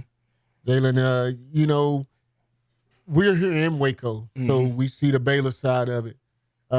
We're fans of Prime. I'm a personal friend of him, been knowing him since my senior year in college, and we combine together and friends. So you want to see Baylor do well, and I want to see Prime do well. Yeah. And it's Colorado team. And it's a pivotal game, as you mentioned. It's going to be a determining factor for both teams. You're going to see if Dave Aranda is doing things the right way, if he can come out and get a victory, and then if Colorado can get a victory, you can say the same thing about them. They're doing the right things. They lost to maybe a Nebraska team that they were overmatched with. But you pair these teams together and they're kind of evenly matched. You don't know which way to look. You want to see the game and see which team has taken that step and that's taken that step that they said they would take prior to the season beginning, because Baylor needed to improve and Colorado needed to improve. So now you got these teams matching up against one another, and so now we'll see how they really match up and if they're serious contenders for the Big 12 or bowl games, because I don't see either one of these teams making it to the 12-team playoff. Yeah. But you want to at least see these teams have winning years or winning season and possibly getting into one of the bowl games, one of the bowl games this year. But we'll see. It's going to be interesting. David Randa going against a top flight unit that he's coaching, going against a top flight offensive team that can pass the ball, that can throw the ball. Are you going to be able to rush him? Which Baylor has always pretty much looked good on defense. Yeah. So him being a defense coordinator and being a successful one over the few years the years that he has been, I'm interested to see that part of the game and that side of the ball and see how he's going to attack them. Yeah. Because Colorado hadn't been able to do anything without protection. Yeah. So, and they went out and they handled their business against a Colorado State team that they should have beat. They beat the teams that they should have beat. But the teams that have the same type of personnel and that's on their same level, like when they went out and played Nebraska, those teams they hadn't been able to compete with. So we'll see if I'm telling these teams are evenly matched. I expect a close game. Yeah, me too. I expect a close game. So we'll see. I'm gonna be looking at that one. Yeah, that's definitely a game I think is gonna catch a lot of people's eyes, just because of the crowd that Colorado attracts, but everybody in the Central Texas area, because we all want to see. Right. We were on here yesterday with Rocky and Reggie Miller, a former Waco Hotline and a former Baylor Bear as well. So, and he was saying, it's a game that everybody's going to be looking at. They've held their judgments about this Baylor team until this game, because there hasn't been much to look at. When you talk about the SFA and then the Air Force win, those are two teams they're supposed to beat. And then Utah, they didn't look good against Utah, but they played a top 10 team at home as well. So they've kind of held their judgments till this game. So this is going to be a lot riding on both of these teams, and it's really going to be whose best unit can look the best. Right now, Baylor's best unit has looked like their defense, and Colorado's best unit has been their offense. So whose best unit can get the best of them out there? And this is definitely going to be an exciting game to watch. And not even Vegas knows how to really score this game. They got Colorado a 1.5-point favorite, and that's a super small spread. We're talking about college football, where you see 20 and 30-point spreads. So, everybody's thinking the same way. It's going to be ultimately competitive. And like you said, and I'm going to piggyback off of you, Baylor's strong point is their defense. Colorado's is their offense. So which unit is going to win that battle? Yeah. And that'll determine the ball game, I guarantee you. Who can get the better out of that two matchups? So huge game coming up this weekend, folks. 7 o'clock on Fox. That game will be in Boulder, Colorado as well. Jalen, expect Baylor to run the ball too. Oh yeah, especially Colorado hadn't been able to stop. The run either. So expect Baylor, if they're smart, run the ball.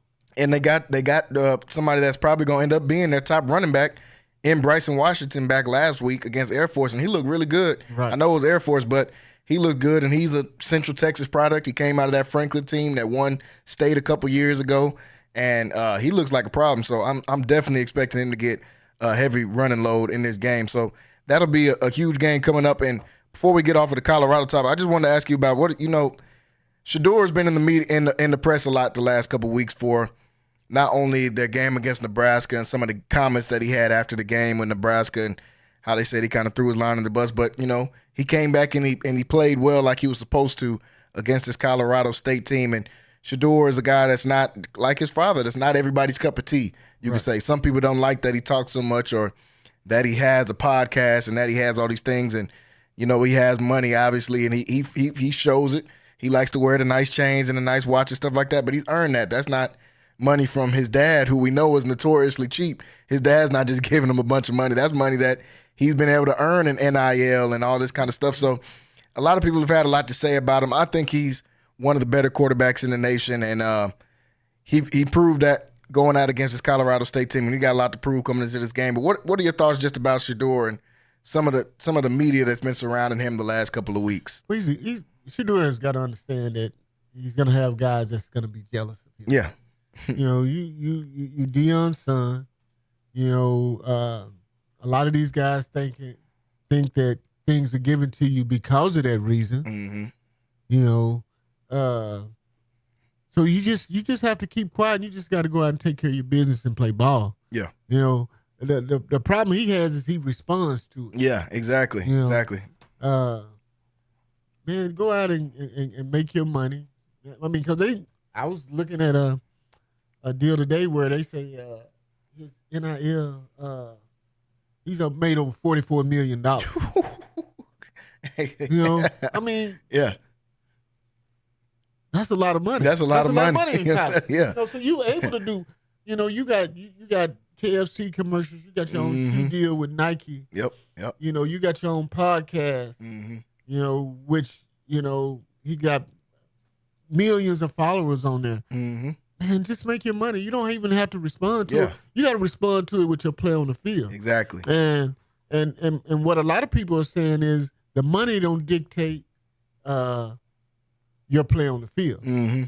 You know, but that ain't your fault. No. These people want to pay you. You get paid. You make your money. Definitely. You know? So, I mean, I think he's a great talent. I think he's headed to the NFL.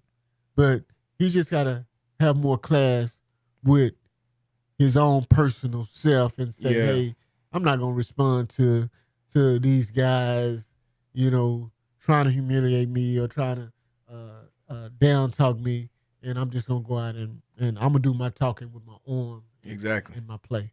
Yeah, and I'm agreeing. I'm agreeing 100% with that. I think none of the stuff he's got going is wrong. Nothing's wrong with that. These people want to give you money. You're going to get the money, so nothing's wrong with that. Yeah. Just only advice I would give him is just like you said, you don't have to respond to these guys, man. Somebody's gonna have something to say no matter what you. People got something to say about Tom Brady still right now. That dude got 7 Super Bowl championships. Exactly. And made all types of money. So they're gonna have something to say about you, regardless of what you do. So you don't have to go out there and respond to every single comment. But I will be looking forward to that game coming up, like I said, 7 o'clock on Saturday. Huge game for both sides, and that'll be a huge game, and not only that, but for the Big 12 standings as well, as these are two Big 12 teams. So to piggyback off of that game, and just a couple more games I want to get your opinion on for this college slate. Another huge Big 12 matchup coming up this weekend, and that's the two top teams in the Big 12, with Utah going to Stillwater to play Oklahoma State this weekend, and what I think is probably the top game, or one of the top games of the weekend. And Utah going to Oklahoma State, like I said, both teams 3-0 to start this season off. Utah, not sure what the timetable is on Cam Rising coming back. We know he got that injury in that Baylor game, but Utah team has looked really good. This Oklahoma State team, and they've been tested really in his first couple of weeks playing some teams that that are pretty good. They've started the season off with South Dakota State, who a lot of people don't know about, but they won like 30-something games in a row before they played Oklahoma State. And Oklahoma State was able to get that win. And then they had a super tough one against Arkansas that ended up being a double overtime game. So they're battle tested coming into this. They got one of the top running backs in the nation, and Ollie Gordon out there. And this is going to be a kind of one of those heavyweight fight type of things, because both these teams like to play the same. Both these teams are very physical. Both these teams like to run the ball. Both of these teams like to take advantage of your lack of run defense, and they want to hit you in the mouth on the other side, on the defensive side. So what do you think about this game coming up on Saturday? I think they got Utah right now, a 2-point favorite in this game. So super close matchup between these two teams. Jalen, the winner of this game wins the Big 12. Yeah. That's how I'm looking at it. That's how important this game is. And it's at the right time of the season where you hadn't been able to sustain a lot of injuries. You're finally getting into football shape. Yep. You know, one of the major factors is going to be Cam Rising playing. Mm-hmm. I don't think Utah can go into Oklahoma to Stillwater and win that game without Cam Rising. Yeah. But they're going to go put up a fight because they're constructed similarly too, like you said. They both rely on their defenses, but they can run the ball and they can play offense. But they rely on they're going to hit you in the mouth. Yeah. They hard-nosed football, and that's what I look forward to in this game. But the winner of this game is going to be the Big 12 championship. Yeah, and I'm thinking the same thing. I think this is probably a forecast of what we might see in the Big 12 championship game because I think both these teams have a great case of winning the Big 12, and the Big 12 is going to be competitive this year. They still got Kansas State. Yeah, Kansas State is going to be there. Yeah, but those two teams are going to be there, and these games this week, we start getting into the nitty-gritty of the schedule, and you start playing some conference games. So now you'll start to see everything start to work itself out. So this Oklahoma State, Utah game, it's one of those games that'll work itself out, you know. So we'll see. We'll see what happens, man. But I think the winner of this game wins the Big 12, along with Kansas having something to say about that. Kansas State having something. Yeah.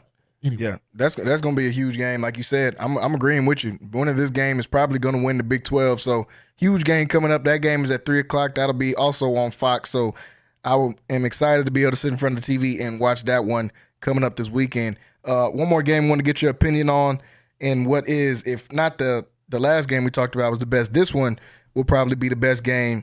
And the Tennessee Volunteers going to Oklahoma to play Oklahoma, and what will be a tough game. First off, the SEC is loaded.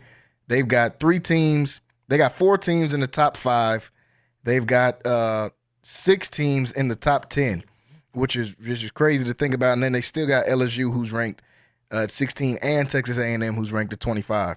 So the SEC is just brutal right now, especially with them adding in Texas and Oklahoma. That just adds to the schedule. But a team that has not really surprised me, but that has played great, even though they haven't played a lot of competition, is the Tennessee Volunteers.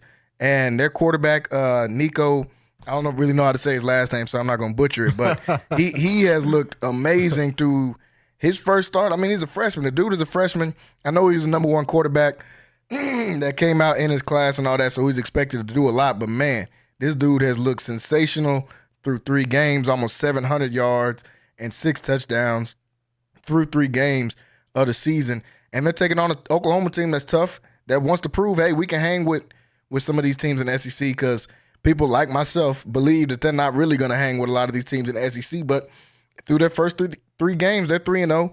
Tennessee is a favorite in this one, even though they're playing in Norman, which I think can make a difference in this game, because I've been to Norman for one of these Oklahoma games, and that crowd can get pretty loud out there. So Tennessee looking like a real deal team out here. Yeah, they haven't played a lot of competition to start the season, but the teams they beat, they've blown out completely. They played Chattanooga, they beat them 69-3. They played Kent State, they beat them 71-0. So they're doing what they're supposed to do. Now they played a North Carolina State team that was ranked until Tennessee beat them 51-10.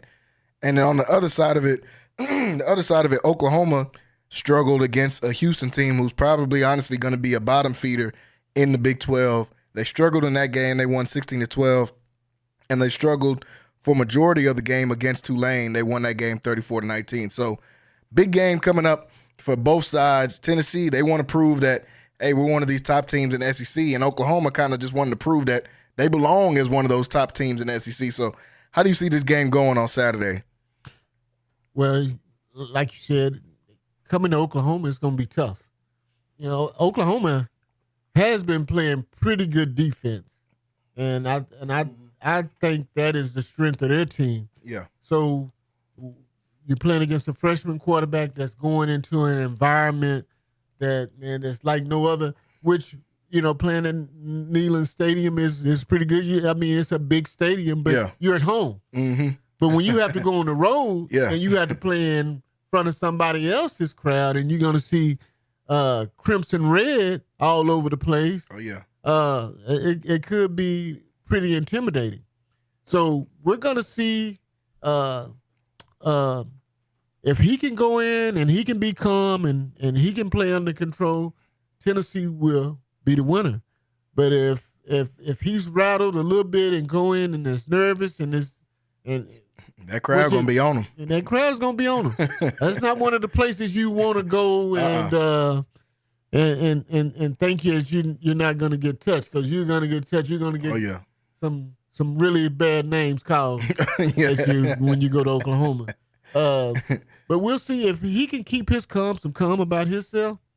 And I think Tennessee is the favorite in this game. But if Oklahoma can just rattle him a little bit and play on his nerves and play to their home crowd, then it can be a determining factor for those guys too. Yeah. It's going to be a good game because Oklahoma still feels like they have something to prove. Oh, yeah. Tennessee is already in the Southeast Conference. Oklahoma is one of them teams that they really didn't want to let in. Yeah, they didn't. And now they're there. So, hey, we're going to have to prove our worth and prove that we deserve to stay and we deserve to be here. So let's see how it goes. But it's going to be a big game. A lot of good football on this weekend. Oh, yeah. And I'm anxious to see each and every one of these games and how they turn out, because at the end of the day, all of these games have some type of some type of, is going to be an outcome that's going to make the season and it's going to determine how things are going to go this season. So we'll see, and I'm anxious to see these games. Yeah, I'm excited. Definitely, like you said, I think the best game this weekend. I'm excited to see this Oklahoma, because I think the Tennessee team has probably a little bit more talent than Oklahoma, but you've been to that stadium more times than I've been to it, so you understand how that crowd can get out there. Norman, the stadium is built. It kind of just looks like you're looking up at a big wall of fans whenever you're in that stadium. So that crowd can get super loud out there, and like you said, they're not going to be calling you a friend and a brother when you're out there playing against them. So they got a lot to look forward to go against, coming up against them. Both quarterbacks are young. Jackson Arnold's a young quarterback on the other side for Oklahoma. He's looked good so far. Another guy that's from Texas. He went to Denton, Geyer, I believe, and was one of the top quarterbacks coming out of Texas. So both teams looking good coming into this, and both teams are going to have something to prove, like you said, going into this game. So that game is at 6:30. I believe it's on ABC. So they'll get the primetime slot. I'll be looking over at that game I'll probably be doing double. I'll be watching that one and the Baylor, Colorado game when that comes on at 7 o'clock. Split screen on. Yeah. I'm going to have the split screen going in that one. So, Wayne, want to thank you for coming in with us today, man, talking some football with us like he does every week. So he's going to get out of here. Folks, we got a couple more topics we're going to talk about when we come back from this break. So make sure you guys stay tuned right here on Centex Primetime. We're going to take a short break, and we'll come back to close out the show. We'll be right back. When you suffer an injury at home, work, or on the road involving a car, 18-wheeler, or motorcycle, the first thing you need to do before calling anyone is dial 1-800-INJURIES for locally owned and operated the Zimmerman Law Firm. Hey, this is Big Rich, and the Zimmerman Law Firm has represented thousands of Central Texans in the last 50-plus years and handled more personal injury cases than any other local firm. When you call the Zimmerman Law Firm, you talk to a lawyer, no matter how big or small your case, and they guarantee you're financially taken care of because they only get paid when you win. Hey, don't just take my word for it. Heart of Texas Reader's Choice has named Zimmerman Law Firm the best in Waco. So remember, if you get injured at home, work, or on the road, it just takes one call, y'all, to 1-800-INJURIES or zlawhelp.com for the Zimmerman Law Firm and tell them I told you to call. Principal Office, Waco, Texas. No fee unless you recover. Are you looking for something new and unforgettable in Waco? Come to the Blazing Asian, where authentic Cambodian flavors meet creative culinary flair. Voted People's Choice as Waco's #1 Asian restaurant since 2019 by both the Wacoan Magazine and the Waco Tribune Herald. Located inside the popular Union Hall on 8th and Franklin, we're serving up family recipes with a twist. Blazing Asian egg rolls are rolled fresh daily, and their sauces or marinades are made in-house with love. Stop by today. Located inside the popular Union Hall on 8th and Franklin. And for Baylor students, enjoy 10% off with your student ID. NSJ Event Co., one of the premier event designers in Central Texas and a Centex Sports Network supporter. Voted Waco Awards Event Planner of the Year 2021, NSJ Event Co. is your go-to source for event planning. Whether it's your next baby shower, birthday bash, wedding, or retirement party, NSJ Event Co. will bring out the elegance, class, and style your event deserves. Call NSJ Event Co. at the number on the screen or scan the QR code to schedule a free consultation. NSJ Event Co., where the party lady takes care of all your event needs. Central Texas home for sports. It's Centex Sports Network and Infinity Sports. Catch all your in-depth sports analysis with the best. The hottest sports show in the evening is Centex Primetime, hosted by Jalen Gillis. Act like y'all. Weekdays 5 to 7. This is the Central Texas #1 leader in sports. Centex Sports Network. That's right, sports fans. We can talk about sports. And Infinity Sports. Welcome back into Centex Primetime, folks, as we get ready to close out the show here on this beautiful Wednesday afternoon, now evening. We're here getting a chance to talk about some football. We just had Wayne Walker in studio with us. We went through some of these games coming up for this college football slate. A couple more games that are big games coming up this weekend, folks. On Friday, we're going to get a really good game as the Nebraska Cornhuskers are going to be taking on Illinois. Now, this is an Illinois team that's kind of surprised some people. They're 3-0 coming in on the season, even though they won some games that some people thought they would win. But one of the teams they came in and beat is a Kansas team that a lot of people had good expectations for and high expectations this season. They were able to win that game 23-17 a couple of weeks ago, and now they're coming into this one playing a good Nebraska team who we obviously saw beat the Colorado Buffaloes a few weeks ago. They took care of business last week in that game, able to win that one 30-3. But this is going to be a good test for both teams. Nebraska is a team that a lot of people say, hey, man, this team's got a chance to go undefeated until they play that Ohio State game on October 26th.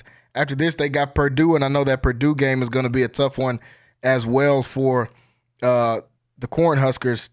But they got to get past the Illinois team first. Illinois is trying to make their name in this Big Ten. Obviously, a team that's been left out of the Big Ten in football for the last few years. But with this new look Big Ten, they want to be able to compete. They want to be able to compete, and they want to be able to say, hey, we're one of these teams in the Big Ten you can't forget about either. And both of these two teams, this is a Big Ten matchup. Huge game for both. Huge game for both. They're both just barely ranked. Illinois at 24, Nebraska at 22, and they both want to stay ranked. We know whoever loses this game will fall out of the rankings, so they both want to stay ranked. In Nebraska, Coach Matt Rule, they've done a great job with their program over the last few years, over the last 2 years that he's been there, and they're trying to keep rolling. They're trying to keep this train moving. They're trying to keep building on this, and if you want to be able to do that, you got to be able to come out and perform in this one. In a game like this against Illinois. It's at home in Lincoln, and the crowd that we saw can be crazy. We saw it in the Colorado game. So I'm expecting big things out of the Nebraska team. I'm taking Nebraska in this one. They are the favorite in this one, 7.5 points. I'm taking Nebraska in this game as well. Another good game coming on this weekend will be the USC Trojans going up to the Big House to take on Michigan. Now, usually this game will be huge. It'll probably be, College Game Day would be there, all of this kind of stuff. But with the way that Michigan has looked over the last couple of weeks, they're not going to get that kind of press. Now, they did what they were supposed to do against Arkansas State team. They won. But their offense, man, their offense just has so many question marks around it. I'm not sure in this game what quarterback is going to put up production. Davis Warren, the walk-on, he looked horrible against Texas. But in this game, in the last game against Arkansas State, Arkansas State is a decent team for what they do. But if you're Michigan and you're the national champs from last year, you're supposed to come out and smack these guys. They get a narrow 10-point win in this game. Davis Warren still didn't do it for me. He still didn't look that good to me. 11 for 14, 3 picks in this game. Like, you can't be throwing 3 picks against Arkansas State. You can't throw 3 picks against Arkansas State. That can't be what you do when you're a championship-level team. They just won the national championship last year. Yes, they lost a lot of guys, but they still got a lot of guys over there. Alex Orji, I'm not sure what to expect from this guy. He's only had 12 yards in that game, but he threw a touchdown, and he's only thrown like 10 passes in the season, but he's thrown like 3 touchdowns as opposed to Davis Warren, who didn't throw any touchdowns against Arkansas and had 3 picks. Their running game still looked good. Mullings had 153 yards, 2 touchdowns, and they still got one of the best backs, I believe, with Donovan Edwards, who had 82 yards and a touchdown last week. So in this game, they're taking on a USC team who's already proved, hey, we're a force to be reckoned with to start this, and they're actually doing something I've never really seen a Lincoln Riley team do, and that's play defense. They did it against LSU in that comeback win against LSU, and they shut out, obviously they're supposed to beat Utah State, but they shut them out, didn't allow any points, and that's not something you see a lot from a USC team and a Lincoln Riley team. So I'm excited to watch this game. Miller Moss, the young QB there with Lincoln Riley and the USC Trojans. We know Lincoln Riley knows how to coach offense, and he knows how to coach quarterbacks.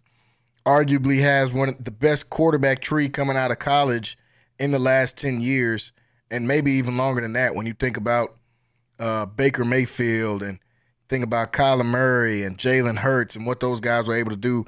And then right after that, he gets Caleb Williams. So we know he knows how to coach quarterbacks. He's going to coach this team up, and they're going to do great in this game and throughout the rest of the season, at least on the offensive side of the ball. They're ranked number 11 coming into this. We know they got to prop up a West Coast team. I think that was Rocky that said that a few weeks ago. They got to prop up one of these West Coast teams. I don't think USC is that good or top 10 team in the nation good, but I think they'll get a win over a Michigan team who is really, really struggling. So that's another good game coming up. Folks, we also got Friday night football coming up this weekend. Friday night football. We had some great games last week. La Vega did not come out on the winning side, but they played a really good West Orange Star team.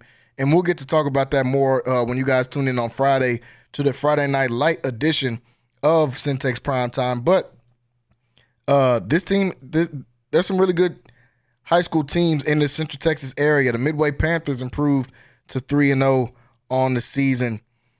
They're looking really good with their new head coach and Joe Gillespie out there. University Trojans, they had a game that I got a chance to go to where they were able to come out on the winning side over a China Spring team who was good. We know a lot of people, they're saying, China Spring is 1-2. I don't know about this, yada, yada, yada. This team is still good. China Spring was playing a division up, taking on a University team. But University came out and did what they were supposed to do, and that's what you like to see when with a team like University that is playing down a little bit but not really playing down, because you're playing a China Spring team who's been to multiple state championships in the last 5 to 10 years. So that's a good program. University was able to get a big win in that one. Some really good games from different players around Central Texas. Like we said, the La Vega game, they came up short, but Bryson Rowland had a good game, 19 carries for 120 yards. Jabari Thornton, who I think is really good at the receiver spot, he had 90 yards and a touchdown as well. A guy that I've been watching for the first few weeks of this season and just coming into this season at a Grosbeck team that is really good, that can make some noise at that 3A level, and that's Jordan Smith. This dude has been balling every single week that he's played to start this season off. Plays receiver and running back. He had a crazy stat line. I talked about it last week on last week's show. But this past Friday had another crazy stat line. 6 receptions for 241 yards and 4 touchdowns. 3 carries for 44 yards and a 2-point conversion. This dude has been balling every single week, and we definitely want to get a shout out to him. And I'm going to try to get somebody from Grosbeck to come and try to get on the show so they can talk about not only this kid, but this Grosbeck program that is doing really good. And shout out to the quarterback. The quarterback's a baller too. Trent Platt, he's a baller too. He went 13 for 19 in that game, 362 yards, 4 touchdowns, and he had 9 carries and a rushing touchdown. But he puts up crazy numbers week in and week out too. So an explosive offense for that Grosbeck team. And there's guys from all over the city and all over this greater Waco area that are putting up some really good numbers. Shout out to the young running back in Weiss-Eaton out there in Midway. I think he's only a sophomore, and he's been carrying this offense for the Midway Panthers. They had a kind of a drag-out, slug-out fight in their game last weekend that they were able to come up with a win in. He had 17 carries, 157 yards, and 2 touchdowns in that game. So he's putting on, and like I said, a young dude out there.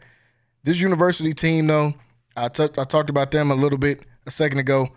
They've got two running backs that are dangerous in this offense and in this program for the University Trojans that I think it's going to help propel them into a deep playoff run that I'm predicting that they're going to make this year. J.D. Bell, 18 carries, 128 yards, and 2 touchdowns. He's not even a starting running back.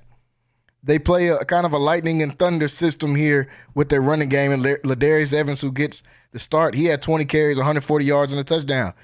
This team is dangerous, folks. Keep your eyes out for this University Trojans team. They're going to make some noise as they move throughout not only the rest of this season when they get in the district, but when they get into the playoffs as well. I'm predicting a good playoff run for this University Trojans team, and they've turned it around. They've done a complete 180 in their system with this University Trojans team, who we know had some bad years for a few years there. Also, I want to shout out the Conley Cadets, man. I'm going to get Coach Garrick to come up here and talk about this Conley team. Shout out Conley. They've been taking care of business over the last few weeks. Jamarian Vincent, he's a baller out there. We know he's got offers from multiple schools from around Power 4 conferences like a Baylor or even a Texas. So he's got big-time offers, and he's been playing great to start the season. Last week he had 15 carries, 224 yards, and 3 rushing touchdowns. Also had a passing touchdown. So he's a baller as well. That Conley Cadet team has a lot of ballers on it. So a lot of good high school football coming up this weekend, folks. Tune in on Friday for the Friday Night Light edition of Centex Primetime, where we dive into these high school football teams and we really get a chance to talk about them some more. So we're looking forward to that. Folks, we're getting ready to sign off here today. I will be back tomorrow, 5 to 7. We're going to talk about that New York Jets game versus the New England Patriots. That'll be on Thursday Night Football. And we're going to talk some more about this high school football and some more games coming off from around the weekend. Great weekend of football coming up, folks. Want to say thank you for everybody for watching today. Make sure you subscribe to the YouTube. Download the app, Centex Sports 1 as well, if you want to be able to listen to this content 5 to 7. We'll be back tomorrow where we'll get a chance to talk about some more football. I will see you guys then. Everybody have a great night. Texas home for sports. It's Centex Sports Network and Infinity Sports. Catch all your in-depth sports analysis with the best.